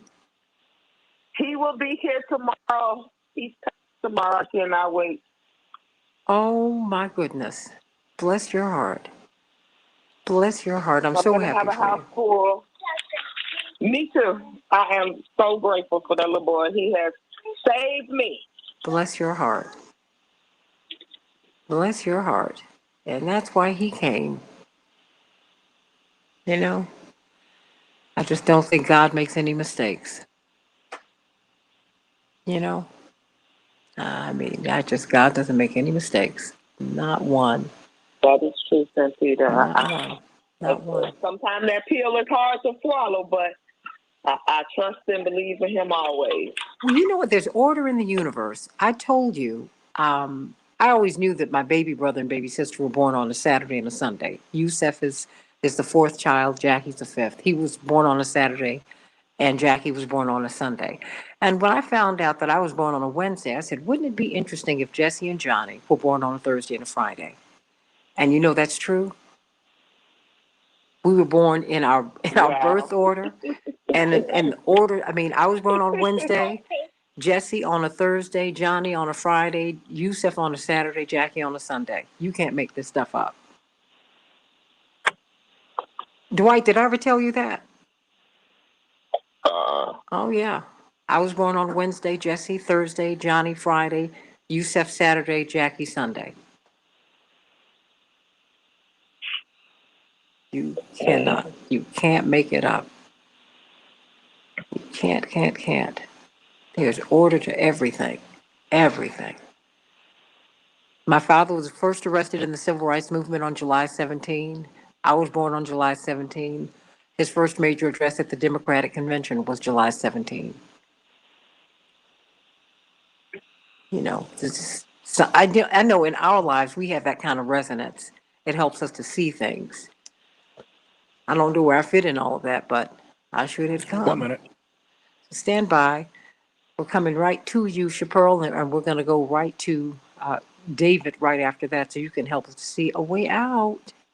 I'm just trying to. Whew. Wow. Because now they're sounding awfully conciliatory, David and CK and Robert. Okay, and Dwight.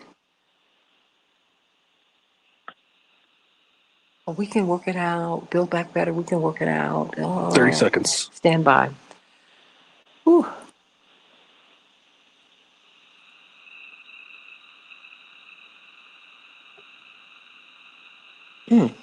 What's that sound? Okay.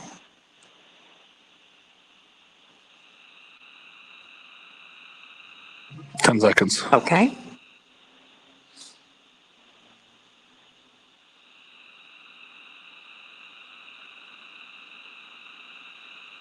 We can change the world, change the world, change the world. We can change the world, we can change the world, change the world. This is the Santita Jackson Show. War and hate to a place of love, it's not too late. Gotta save the children, we can't wait. Let's change the world. Let us change the world, everybody. Call us at 773-763-9278, 773-763-WCPT. Text me at that number as well. I want to know what you think we should do about Joe Manchin. Should he be primaried or not? Or what should be done with him? He comes from a state where he's the only Democrat who wins statewide, the only one. So what does that mean for us? Does that mean that we are stuck with him? And one of the billionaires with whom he meets regularly says that he is the most powerful man in D.C. Wow, what does that say? Call me at 773-763-9278, 773-763-WCPT. Before I get back to my panel, of course, we got celebrations by us. I'm waiting for my vittles, Chaparral. I can't wait. Ooh. Yes, Santita, and we are working hard prepping these orders as we speak. I am up bright and early trying to get everything out the door. We are having She's still on the line. Tomorrow and also Friday. So please give us a call at 708-526-4546. We are now taking New Year's Eve orders. We're doing Is Jackson? a lot of parties. Oh, she's still on the line. I don't know why we can't hear her. Oh, wait, hold on one second. Hold on one second. We can't hear Chaparral right now, Matt? Okay, try it now. Matt, okay, Chaparral, now please go. Because I could hear her. Okay. Fine. Okay, go on. Okay. Yes, so we are doing New Year's Eve orders at this time. And so we're doing a lot of party favors like spaghetti, as well as also hot wings, barbecue wings, all of the sandwiches, finger sandwiches, everything that you'll need for your New Year's Eve party. So don't hesitate to give us a call at 708-526-4546. That's 708-526-4546. Thanks so much, Santita. Oh, girl, I'm going to have to get some of those barbecue wings. How about that? I didn't realize that. Love it, love it. Oh, okay. Did you all know she was doing these goodies, these vittles for New Year's Eve? Okay, I love it. I love it. All right, everybody, let's get back to Joe Manchin and what we're going to do about this. David Daley, author of Rat Aft, New York Times bestseller, and Unrigged. Unrigged, you got to get these wonderful books that help you to see the plan that Republicans and cooperatists have had to overtake our government and control our lives. Okay. Joe Manchin is the only Democrat to win statewide in West Virginia, at least in this particular generation. I do remember one of the Rockefellers, Sharon Rockefeller's husband, who was governor of West Virginia, and he had a successful career there. Talk to me. I mean, what can be done with him, about him, should be done? I mean, because there's no one who could stand against him. You can try to put as much pressure against Joe Manchin as you want. The trouble is we don't have much leverage over Joe Manchin. The angrier the left wing gets at Joe Manchin, the happier he is at home. you can tweet about him.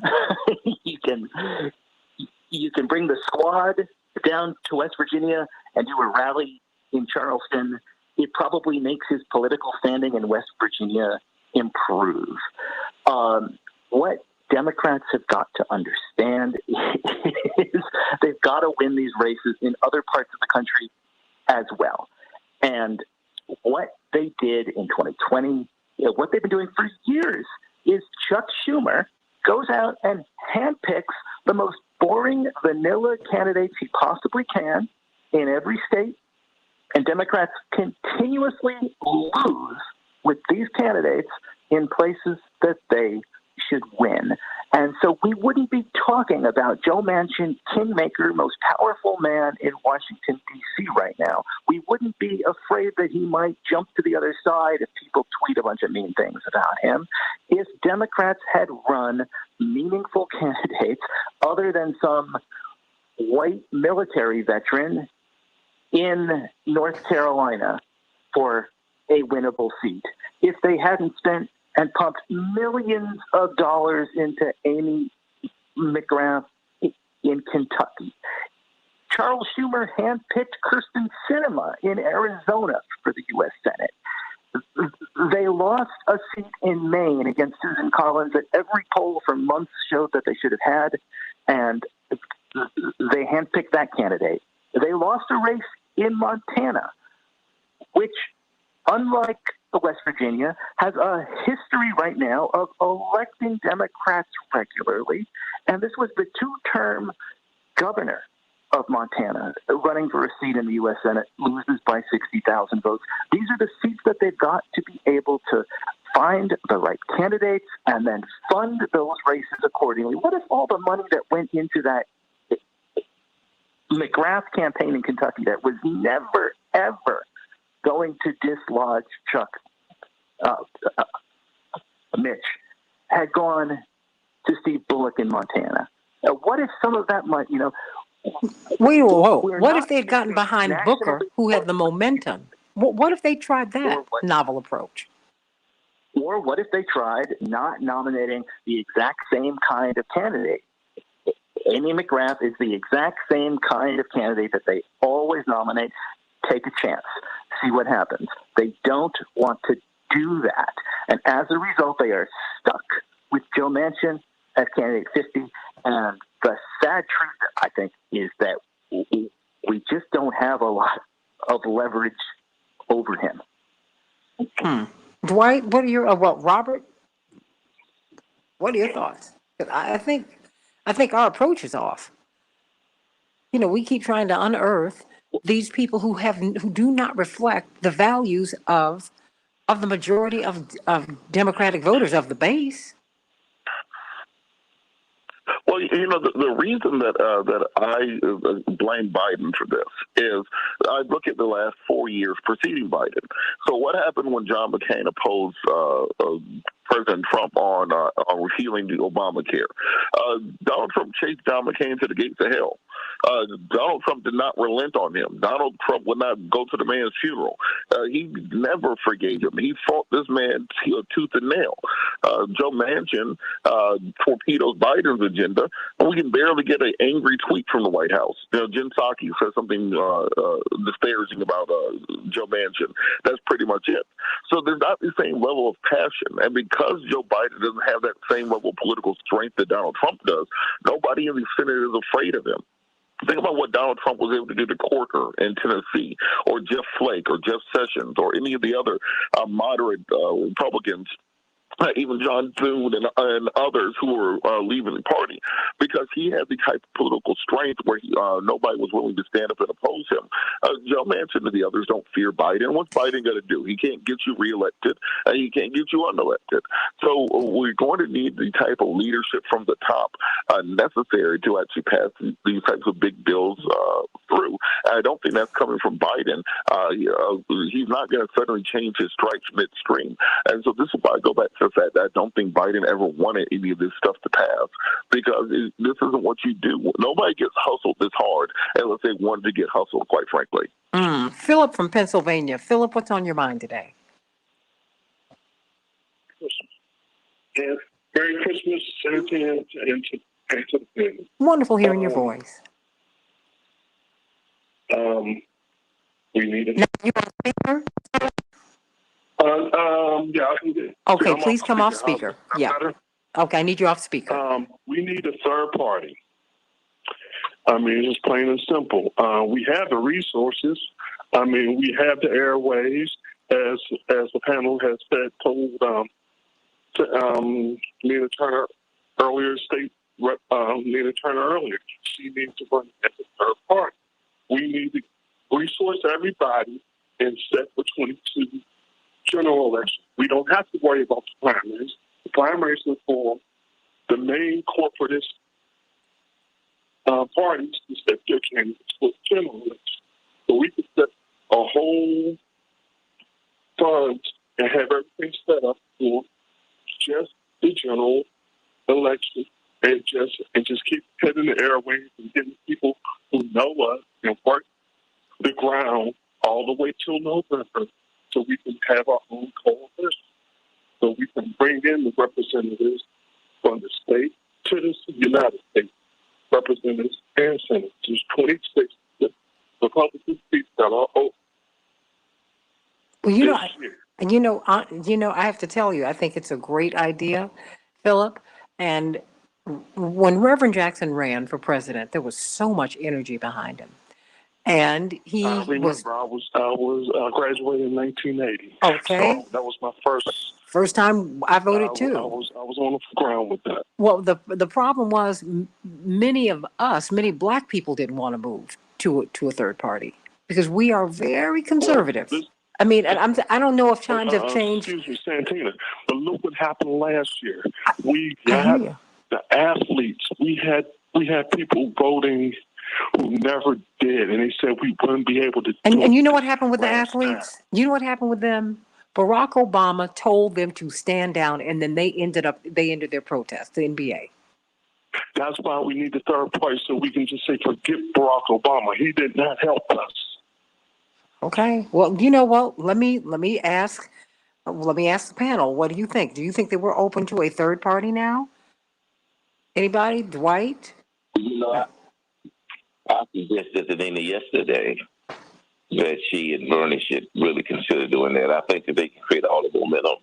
And they'll never be able to operate within the momentum inside the Democratic Party because there's always in the Democratic Party, the conventional Democratic Party, to neutralize them because it dilutes their power and their power base. And the DNC lives off those contracts that they have, and so they don't want anybody in that cherry field picking cherries because that vineyard belongs to them.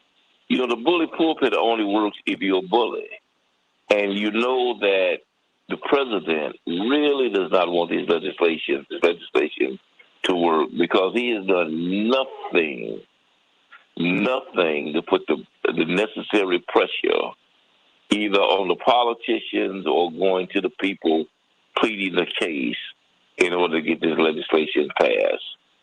I totally agree with the panel is that they need to now focus on and to pick off other different options, democratic options, more liberal options that does not reflect the white, military, conventional Democratic guy that will lose almost every time. Let me go to Andre. Andre, what's on your mind today? Hello, good morning to you. Good morning to the panel. Good morning. First thing I want to say is Joe Manchin is not a man of principles. He's using a smokescreen and talking about spending, but he's not a man of principles because when you have principles, just like your father, you wouldn't make sacrifices. Liz Cheney made a sacrifice. She lost her committee. She may lose some votes, but she's a lady of principle, and she's willing to stand up for what she believes in. Joe Manchin doesn't have the same type of principles. Second of all, I say EITK. Well, what do EITK stand for? Education is the key. That's what it stands for. Joe Manchin is one person, but we have to go and educate the people that live in his district out there. because a lot of people vote by routine. There's a lot of Republicans and other people that vote by routine without even looking at the candidate. So while Democrats are raising all this money, they need to be going into Joe Manchin's neighborhood, taking out some ads on TV, putting up some billboards, passing out flyers to these residents to let them read to know that if Joe Manchin doesn't support the Democratic Party, what's going to happen if the Republicans take back the House in the midterms? Joe Manchin will be irrelevant, and they will lose out. His constituents will lose out because Joe can become irrelevant. If they take back the House, then his voice, Joe Manchin's voice, won't mean anything. So I say Joe Manchin is one person, but his constituents are many. Let's go after his constituents and educate them. EITK, education is the key, and tell them what Joe Manchin is doing and how his behavior is going to affect their lives. That's what needs to happen because they're the one that that have voted him in, and they're the one that can vote him out. He's not a principled man. Let's not be fooled by him talking about spending. He could care less about the spending. He's concerned about his own meal ticket, Santita. Education is the key. I love it. Brian from Joliet. Brian, what's on your mind today? Hi. Hi. Well, and I think it was October, Biden gave a wonderful speech on the necessity of passage of House Bills H.R. 1, H.R. 4, and I think it was in October. A couple of weeks later, I noted that that without a desire to act, wonderful speeches mean nothing, and I believe that Joe Biden should demand a prime time, nighttime network speech on all the news channels to speak of H.R. 1, H.R. 4, and human infrastructure. Do you know, I wish that he would. Do you think that he will, Brian? Because he could do it. He gives a speech like every other day. He doesn't seem overly, he is more or less, as Nina Turner more or less said the other day, who's the president, Manchin or Biden? And Biden, I feel like I've been had by voting for this guy. I wish now I would have just written in Bernie Sanders, but I thought, well, I better write in Biden because obviously Trump is one of the most, if not the most dangerous president ever. And so I voted for Biden. And now I really feel like I've been had. And Biden, I think, should take to the demand a nighttime, primetime speech to talk about H.R. 1, H.R. 4, and human infrastructure as he promised. He promised that. He did promise. Well, I mean, do you? Well, let me pass this question around to the panel. Robert, do you feel like you've been had? Well, no, because this is exactly who he said he was. It's not like he's lying to us. He told us exactly who he was. He told us exactly what he believed in. He said during that speech to fundraisers, nothing will fundamentally change with me in office. He said, I defeated these socialists, so I'm not going to be one of the socialists. He told us exactly what he was doing. It's your fault if somebody tells you what they're going to do, you somehow believe they're not going to do it. We had very, very similar to what happened during Obama, where people somehow invented this version of Obama that he never said that he was, and then were mad when he was the Obama that he said he was, not the one that we wanted him to be. So I don't think we've been had, but I do think that people are now opening their eyes to exactly how desperate they were to get rid of Trump and what they've actually agreed to.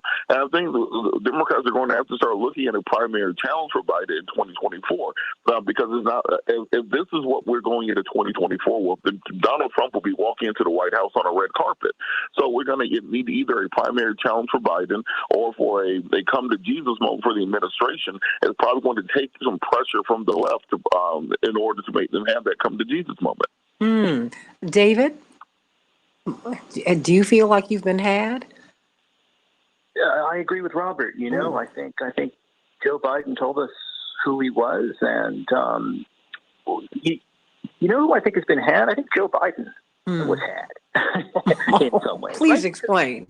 Because Joe Biden ran as this guy who could walk into the halls of the U.S. Senate. He was a creature of this body, and he could make deals. He could sit down with Mitch and talk sense to some of these other Republicans there, because he'd been there and he had relationships with them, and it went back decades, right? But it didn't work. And I mean, it only, remember, we were trying to get him to stop running. I mean, it was South Carolina that saved him, because his campaign was not working. Nobody was into that. True. But he believed, even after the Obama years, in which he had a front row seat to watch the kind of obstructionism and the way that the Republican Party has changed over the course of this last a decade. And yet he still believed that he could put on this Green Lantern suit, right, and walk into Mitch McConnell's office and cut deals and things would change. And here we are now again learning this lesson all over again. They do not want to deal. All they want to do is obstruct. And until you enact the kind of structural change that puts an end to the filibuster, until you begin to run campaigns in all 50 states that really talk to people about what their needs are, until you guarantee voting rights, until you do all of these things, the Democratic Party is not going to win. And when they do win, they will not be able to use the power that they have. CK, I have a couple minutes for you. Do you feel like you've been had? I don't feel like I've been had. I think Joe Biden is being true to what he said he was going to do. I do feel like even before Joe Biden, we knew, as whatever community you're part of, if you're progressive, you knew what your job was. You knew what you needed. You knew what you wanted. And the whole discussion when Biden was running was make sure he has an agenda that reflects our agenda. So I don't think that I was had. I think that I am saddened that we are not being more aggressive. I think we just need to be more aggressive. Forget about Joe Manchin. You're empowering Joe Manchin. There have to be other options. I know there are other options. We have to create other options so that we don't empower Joe Manchin. This person who was in the terms of my parlance, a nobody in terms of the Senate, has now become so powerful because we've empowered him. So I think the communities need to, again, go back to the base and mandate and push for there to be voting rights, policing reform, and all the things that are a priority, because otherwise 100 miles an hour going south, the Democrats are going to lose the midterm elections and we'll lose the White House. Dwight McKee, I've got about 90 seconds for you. And everybody, we're going to stay on the Santita Jackson and Friends page and on the Santita Jackson Show YouTube channel just for a few minutes after we get off the air, just to get a little bit more from this panel. Dwight? No, it's the same Joe Biden that gave us Clarence Thomas. The same Joe Biden that put an assault on buses. The same Joe Biden that gave us the crime bill. No, but he never changed. Is that our desperation to put somebody in the seat to go against Trump made us see what was never there in the first place. But no, I don't feel deceived. I feel vindicated because we, Robert and your panel early in start saying when Clyburn was saying, Joe, we were saying, yeah, we do know Joe. And that is the real Joe. And if you so do we.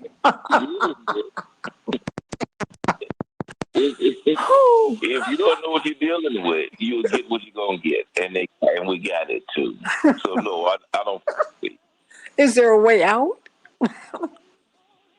Dwight? About 30 seconds. Is there a way out? For us or for him? Yeah, I'm talking about us. He's all right. Yeah, again, only the truth can set us free. We have to be honest about what we're dealing with. We have to stop getting swept up in the hyperbole, and we have to, learn to vote our interests, and we have to really sincerely look at a third party, people who are going to fight for us. We cannot have this allegiance to a party that has no allegiance to us.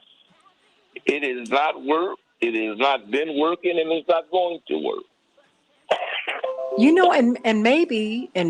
Maybe we're at a new moment, everybody, because increasingly America is less wedded to each of the major parties, the Democrats and the Republicans. Now a growing number of Americans identify, really the plurality of us identify as independents. So perhaps that's the moment. But whatever it is, right now we still do have two main parties. And what you need to do is, it works when you work it. This system is designed for that. You must now press these representatives, whether you voted for them or not. They represent you, and you must press them to vote in your interests. Think about that, everybody. Have this government work for you. It works for somebody, and they're working it. It's the corporatists, it's the corporations. Make it work for you. Stay right here on the Santita Jackson Show on YouTube, just for a few minutes, and the Santita Jackson and Friends page on Facebook. Gonna get a couple more answers from this panel, and then we're gonna keep it moving tomorrow on the Santita Jackson Show. God bless.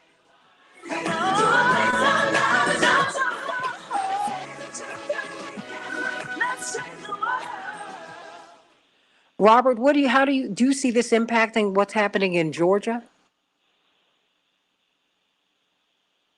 Well, absolutely. I mean, if you're Warnock and you're going into a tough reelection campaign where the entire Republican Senate campaign, when the entire Republican Senate is going to be down here trying to defeat him, what exactly are you taking to people? Are you taking Afghanistan? Are you taking to them, hey, look, we didn't get the crime bill passed. We didn't get police reform. We didn't get voting rights. We didn't get the For the People Act. We didn't get Build Back Better. What is that? What coattails are you giving Democrats to run on? The entire idea generally is you get your agenda through during the first 2 years when you have the power, and you use that to try to mitigate losses in the midterms. And right now, there's really nothing for Democrats to run on. So I think Warnock is going to have to run a very almost anti-Biden campaign, letting people know that he's going to be the voice in the opposition to what's going on with the corporate Democratic Party, because that's really the only way to justify re-election. You think that's where the speech came from last week? I do, and I think we're going to start seeing more and more people running away from Biden as opposed to running towards the agenda. So what is that going to look like? I mean, can he pull out a win doing that? Raphael Warnock? He has one big benefit, which is the Republican Party looks like they're going to nominate Herschel Walker to be the Republican nominee. Now, you really think they're going to do that? Black candidate, right now, Herschel Walker is polling about 70% in the Republican primary. The other black guy running, Kelvin King, who's an Air Force veteran, a small business owner, and not Herschel Walker, is polling at about 2 to 3%. Now, Herschel Walker, the good thing about him is he's a crazy person who doesn't live in Georgia and a confirmed woman beater. I don't know how you run a woman beater against a Baptist minister in the South and hope to win. So I think that's the best thing working for the Warnock campaign right now. Ooh, CK, what do you see? I think I agree in part with Robert. I don't think that Warnock is going to run a anti-Biden campaign at all. He can't afford to do that either. I think what he's going to do is run a campaign that's true to his agenda that he promised Georgians, but he's not going to position it as an anti-Biden campaign. He can't afford to do that. Herschel Walker is the best thing that could have happened, because if they ran someone formidable, we would have a real, and I'm not being disrespectful to Herschel Walker, but he's just not formidable as compared to Raphael Warnock. So I think it's still going to be a tough race, but Herschel Walker, I was delighted to see that he was the front runner. I was delighted when his name surfaced, because that told me we have a chance of winning in Georgia, but it's going to be tough. Voter suppression, all the wheels of voter suppression are out. They didn't have to come out through the mayoral race. There was nothing there to be voting suppressing about. But they're going to come out, and they're turning now. All the seeds are being planted to defeat Raphael Warnock by the conservative forces and Republicans in Georgia and throughout the country. They want his seat. Herschel Walker is not the person to get his seat. He will get some traction, but Democrats and independents and Georgia young folks, they are not voting for anybody but Herschel Walker. I agree with Robert. Whitebeard, it's not just that he's a whitebeard, which is horrific. He has a whole lot of other baggage that even the Republicans can't overcome, I believe. And I think that he's not going to have any level of credibility. So put him up there. Put him up there. Maybe Herschel Walker, think about this, maybe Herschel Walker, quietly wants Raphael Warnock to win. I hope it's something like that because I think he is the best candidate to be defeated by Raphael Warnock, but Raphael Warnock is still going to have a fight. They're going to demonize him. They're going to radicalize him. But I do not think he's going to do an anti-Biden campaign. He's just going to be true to his commitments and to what he's always believed, because that's why people in Georgia elected him.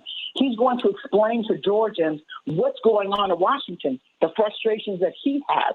He's going to refocus the dialogue and the discussion so that people get out and vote. The same people are not going to want to vote if he just starts talking about blah, blah, blah, blah. He's going to have to incentivize people to get out and vote so that he can get in, so that all the things he's talking about would have a chance of passage in the next 6 years, or 4 years, or 2 years, and 2 years while Biden is in.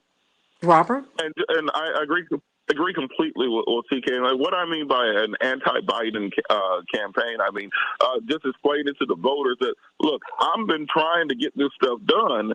It's just the administration hasn't been fighting for you the way that I'm going to fight for you. I don't mean he's going to be actively, fighting against Biden, but just making it clear to people that, look, I've been on board. I've voted for all the stuff that we needed to get voted for. I haven't been part of that obstructionist wing of the Democratic Party. And I think that's what people need to understand, that it's not all the Democrats in the Senate. It really is, just some of the corporate Democrats at the top.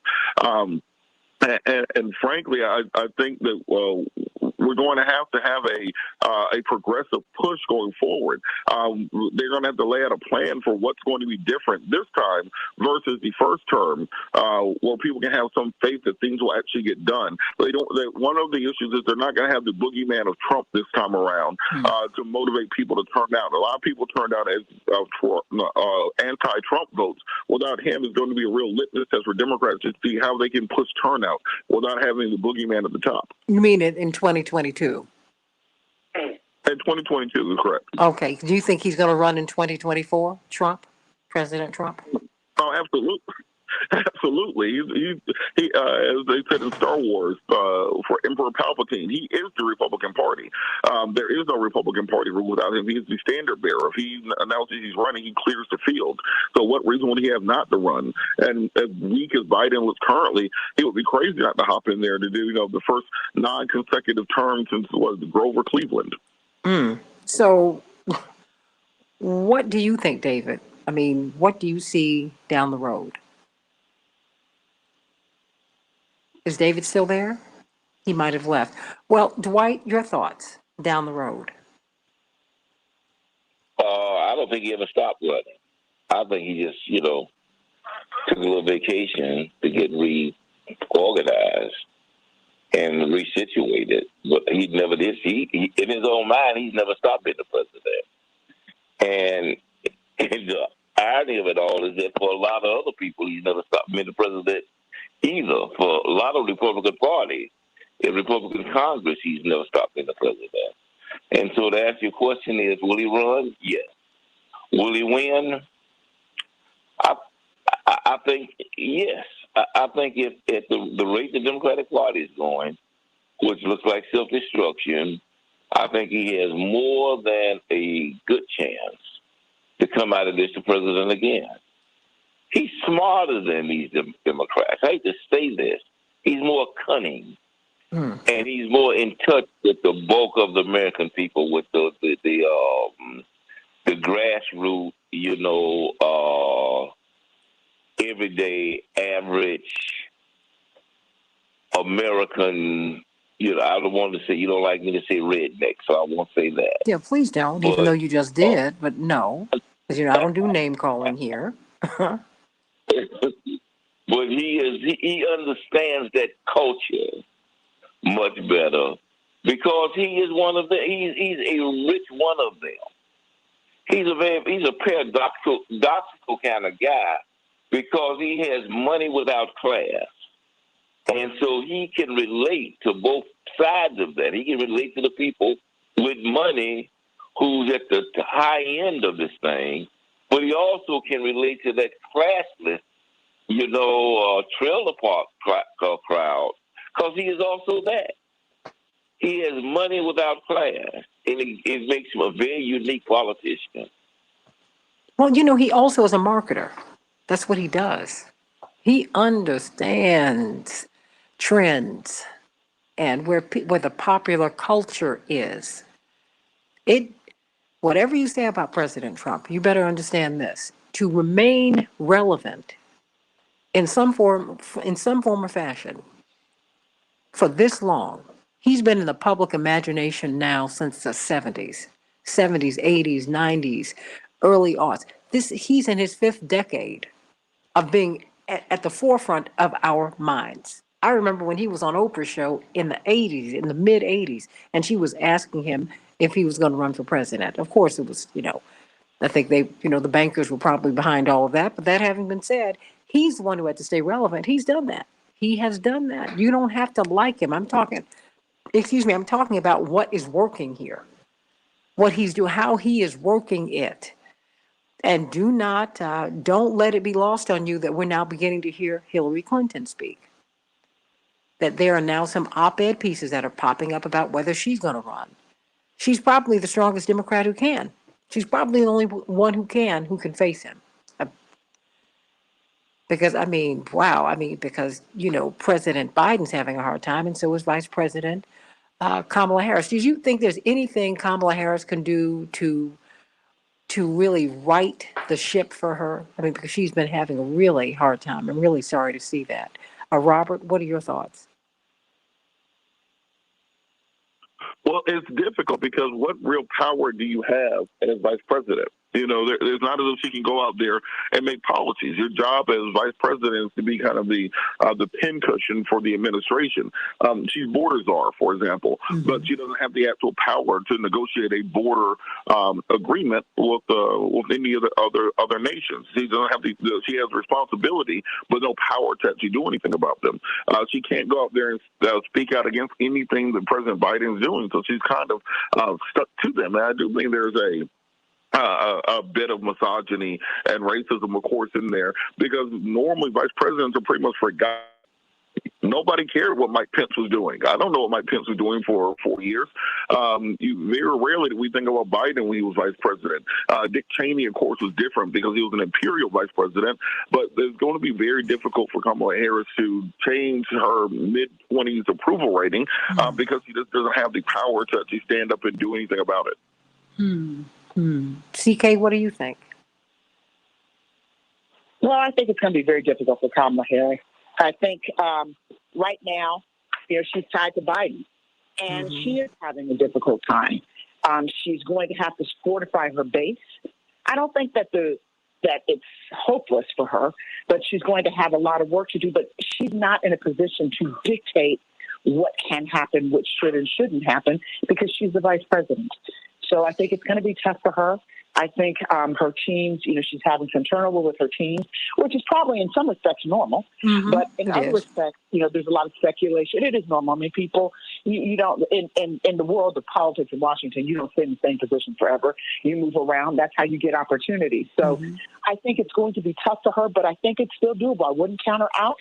I just think right now she doesn't have the momentum, the base consolidated in a way to follow her and to push her to be a viable candidate in 2024. At this point. At this point. It can change. But at this point. Yeah, it could change. It could change. Dwight, your thoughts before I'm going to get closing thoughts from each of you because I'm going to have to relinquish the studio. About Harris? I think it's the bottom of the ninth. She's down about 19-3, and it's 2 outs and 2 strikes. I don't see her having a shot.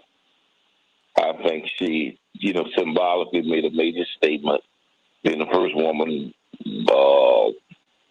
female black vice president, and I think that's a historic statement. psychology of it, is significant. But I think she has the punt because she's tied into the administration and has no real strategy to win, and she has no real power to operate on her own. And at some levels, she seemed to me, this is me talking, Robert, to lack sophistication that you need to operate at this level. I think she needed 3 or 4 years of real experience to learn the nuances of how power this level works. Which is what Willie Brown said. Willie Brown did say that. He did. And I think she should have taken that advice. Because she was so new to the Senate. I think you're on to something, Dwight. She was so new to the Senate. And you got to get seasoned in this thing. You can tell when meat, if you will. I look at all these cooking shows now, everybody. You can tell when meat, CK, has been marinated. When you just sprinkle something on top of it, some seasonings, and when it's been marinated for a minute, you can tell. Because this is when you play politics at this level, it's a whole different game. And you need a real kitchen cabinet who give you the best advice. When I look back on, because my parents got into politics at that level and then some, very early in their lives. But but please, when you have Percy Sutton advising you, right? When you have people like that, who are around you, you can't lose. These are people who are telling you this is how you do this. Bert Lance. And these are folks who live in this space. You're new to the zip code. These people are not. Willie Brown. They've been living in the zip code. You haven't. And you need to know that. Well, it's just a whole lot. I just want to thank all of you for being with us today. I'm going to have to let the studio go, but boy, oh boy, you all brought so much to this equation. CK, we've got to talk about the Dante Wright case tomorrow. Do you think they're going to return a verdict today? I think there's a possibility because if at the end of the day yesterday they said, what happens if we can't agree? I'm paraphrasing. Yeah. That means they're hung at that point. They're hung. So either there's going, and then they asked to take off the restriction so that they could feel the difference in the weight of a gun versus a taser. They wanted it to be free. Yeah. So I think that is telling. There's some holdouts who are not moving. It's like having a Joe Manchin in the room. Can't do it. Not going to do it. I'm not going to do it. So they're probably trying to get the most compelling evidence one way or the other to convince that person or those people, and maybe the gun, taser could be it. But if that's not it, they're going to come back and they're going to be hung. I hope that they don't come back with an acquittal because I think it will send the wrong message because unlike Kyle Rittenhouse, this is law enforcement. So if they come back having acquitted her, what does that mean to you? What does that say? What that means to me, that it will be open season for those bad cops. There are a lot of extraordinarily good cops. And since we don't have any federal policing legislation, for those bad cops, what's that going to mean for Black and brown people? It's going to be worse than it is now because that means a mistake here and there could be made. And by the way, the mistakes have been made for a long time, but will be made, and there will be no accountability potentially. And that's what this case will say.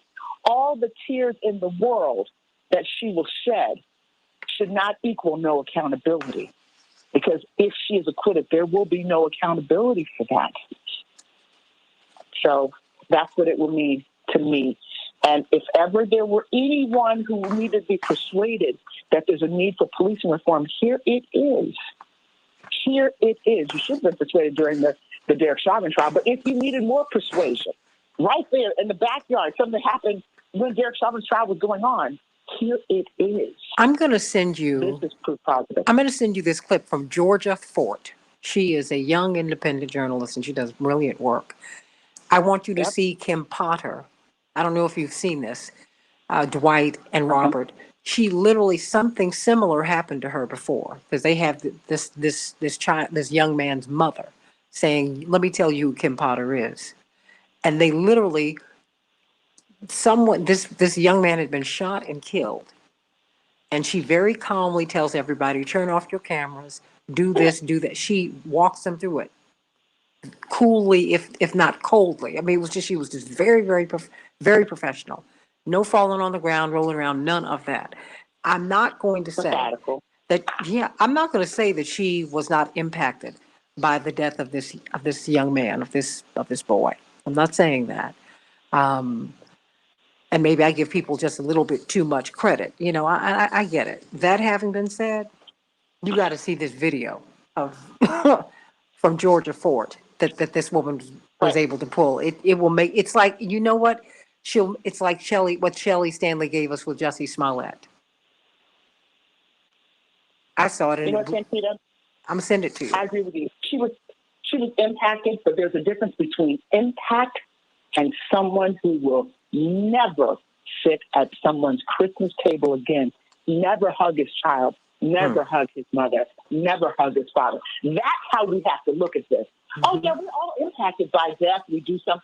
But what we got to do is, who is talking for Daunte Wright? Oh, yeah.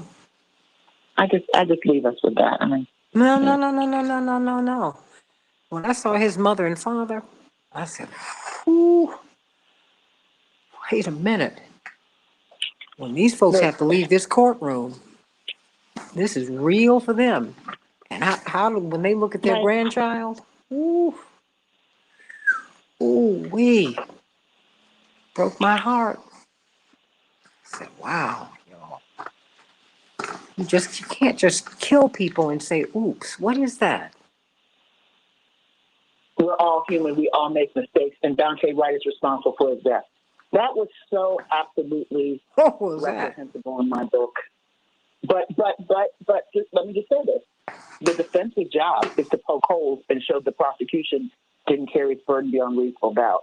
So they'll say just about whatever it takes to accomplish that. That's what it is. That's not, that means the defense always blames the victim, always blames the deceased. That's not a new thing. George Floyd was on trial during Derek Chauvin's trial. Ahmaud Arbery was on trial during the McMichael and Bryant trial. So I think the defensive tactic is not new. It's just some of it was, just when you're looking at the video. And in the video, you can see that Daunte Wright is not the aggressor. But in any event, the jury's probably struggling. We know they're struggling. And I think that video, I think, was compelling evidence, but I think what's most compelling is what Kim Potter said right after. I thought that of the entire trial, the most compelling and brilliant part of it was the rebuttal of the prosecution. I wasn't, I couldn't follow what the defense was saying. He was just throwing stuff at the wall and hoping something stuck. But the rebuttal of the prosecution was absolutely masterful and brilliant. And Colin, you just laid it out there. That's the case. Now, whether the jury got that was the case early on, because by the time it gets to closing, people have made up their mind. So whether they got that early on, I don't know. Santita, you made the point. It seemed like all the witnesses for the prosecution were speaking favorably, or the points that were made were helping Kim Potter. I think there was a lot of, confusion equals acquittal typically. Just like there was confusion in the Kyle Rittenhouse case and this and that and that and this. But I do think that the rebuttal, and I think the prosecutor did a good job. Let me just say that. I mean, she did a good job. The lead woman who was trying the case, Aaron. But I think that the rebuttal was very compelling, got rid of the confusion, put the case where it needed to be, pivoted brilliantly, and put the issues for the jury to consider, and gave this jury why they needed to convict on both counts, should they see fit. But of course, I think, again, for those that believe it would be much too severe to convict her on the first degree manslaughter, the second degree is there. And this is a strategy. People are saying, oh, she was overcharged and this and that. She wasn't overcharged. This is a strategy. You charge her what you feel the evidence will allow you to get a conviction on, and if not, get some conviction.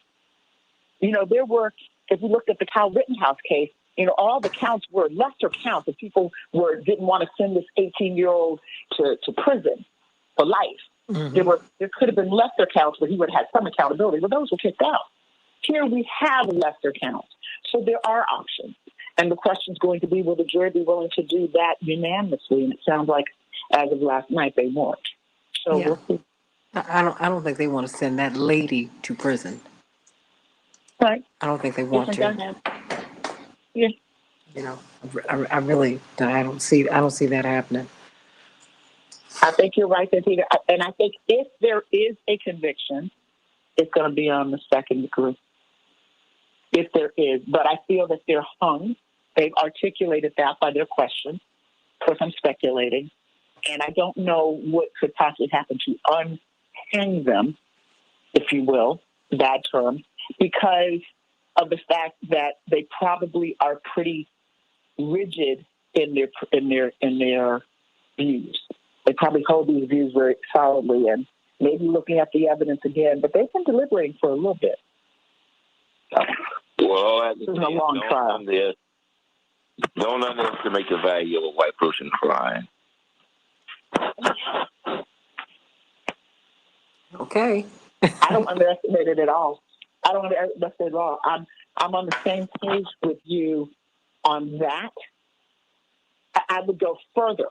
I would say, because the mother cried as well, and she's white, but a white police officer crying who has committed a crime or who's being prosecuted for allegedly committing a crime. I would say don't underestimate that. Law enforcement. I don't know if a male police officer would have broken down like that, versus a sobbing. One layer that we wouldn't see that. I mean, there are plenty of police officers that have shot and killed people that are being sued or being prosecuted for excessive use of force that do not break down in that way. So I think it's being a woman. I think it's being a white woman crying under these circumstances and having killed a black boy. I mean, that's just the bottom line. Well, and she could have been the mother because his mother was white, right? So, I mean, right. You got that playing out too. But then, some people are very critical and hold against some folks when they marry or procreate with black people. So that's a double-edged sword. For some people, there's sympathy, and other people, they're like, well, you got what you deserve because no one told you to be, cohorting with black folks, black men. Don't know why you're doing that. I'm not saying that's the case in this case. I'm just saying that there is evidence of that happening. Just typically when you poll people, human behavior, talk to jury consultants and the like, they will tell you, because I work with jury consultants, they will tell you things like this, what to look out for, what to be concerned about, how to mitigate, how to leverage those types of sentiments that, of course, exist. But you have to raise those types of things sometimes in jury selection. I don't know if that was raised in jury selection. I doubt that it was. Wow. Okay. Well, you know what? It's I can't wait to talk with you about it tomorrow because I think we certainly need to we need to peel back that onion, particularly if we get a verdict. It seems like they're awfully close. It seems like they're awfully close. I think so too, and I think so too. We need to distinguish between the murder of Ahmaud Arbery, where you did not have you had law enforcement corruption surrounding the lack of prosecution initially, but the trial was not about that. The trial was about three people doing a citizen's arrest, which is analogous to, and one of them a former law enforcement officer, but it wasn't law enforcement. That was a shooting. The analogy is more closely the George Floyd case, the murder of George Floyd, where you had police police misconduct in that case like you have in this case. That's the analogy, but we can pull from the lessons learned from the Ahmaud Arbery case, because certainly it raises the issue of whether, and the jury saw it, Ahmaud Arbery experienced a modern-day lynching. The sense of injustice, the sense of how could this happen when a young man was running through a neighborhood looking at a house, minding his own business. There's no evidence of any criminal activity.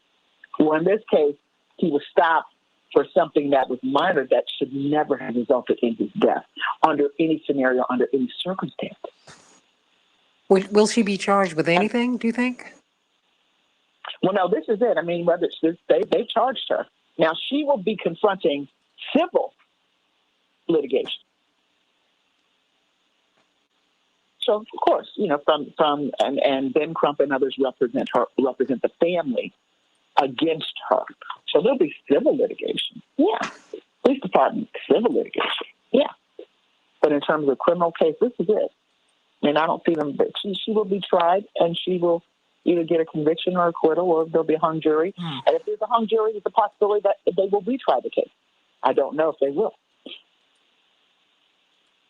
It's up to the prosecutor. I mean, Keith Ellison put together, who's, by the way, one of our NBA members. He is the person who is responsible for putting together the magnificent team that prevailed in the Derek Chauvin case. And it's not just prevailing in that. Derek Chauvin, as we know, pled or guilty, if you will, to the charges in the federal case that he had confronting him. And so, all of that, if there hadn't been convictions in the state case, he never would have pled guilty, in my impression, in the federal case. But all of this screams, it reeks of the need for policing reform. It's screaming out there, screaming, police reform, police reform. So we don't have these types, there needs to be accountability. So, I mean, this is, you just make a mistake, and then you say, oh, my God, I'm going to jail. Well, that's what she said. That's the excited utterance. I just shot and killed him. Oh, my God. Well, I'm not saying she intended to kill him at that moment. There are people who believe that she did intend to kill him. There are people that believe that this whole thing was a ruse. There are some people that believe that. And, I had a discussion with one of the callers on my radio show where she said, let me just tell you something. I've been trained at tasers. I've been trained at this and that. She intended to kill him. People believe that. And then there are other people that believe, just as her defense said, it was just a mistake, an innocent mistake. You don't send someone to jail for years, law enforcement, for this poor woman for an innocent mistake. Well, I don't agree with that. I don't see anything innocent about it. And people make mistakes every day and go to jail. I mean, that happens every single day. People are in gunfight, they're fighting, and a gun goes off. They feel like that's a mistake. They intended to maybe hurt the person, but not kill the person. No, that's a mistake. There are millions of people incarcerated throughout the world who say they made a mistake. So, question is accountability. Wow. I just think about that family, and it just breaks my heart. I'm going to send you this video, and I want you to let me know what you think. Okay? Okay. This woman did, and I'm going to send it to you and to Robert. I want you all need to. It'll just save me time to do it this way. And okay. And okay, Santita, I'm going to have to run. Okay, sweetie. Great show. Thank you so much. You're welcome. I will talk to you soon. It's a great show. I'll reach out to you a little bit. I'll reach out to you a little bit later, but I'm going to send you this video right now. Take a look at it. This it's from Instagram, but this woman did this. I mean, it's when you see it, and it is Kim Potter in a very similar situation, and you will see the footage of this young man's mother, who said, "I don't want this to happen to. I want the right family to get some justice because I didn't get it." And when you see how Kim Potter walked through this particular instance, you'll go, "Wow." And this is something we never saw. I want to commend the judge for appropriate judicial temperament. Okay. She does seem. I think the judge. Yeah. Yeah. I think she had an appropriate judicial temperament. Okay, I've got to run. Okay. Okay, thanks. Have a great day. Bye-bye. Bye-bye. Peter. Yes. Santita, send a copy to me. Oh, okay, of course. I will send it to you right away. Hold on a minute. Okay. I'll send it to you. Because when you see it, hold on. Dwight, let me know if you get it. Okay. Let me know if you get it. Take a look at it. Okay, love y'all. I'm out. God bless. Bye-bye. Thank you, Matt, for a great show. See you tomorrow.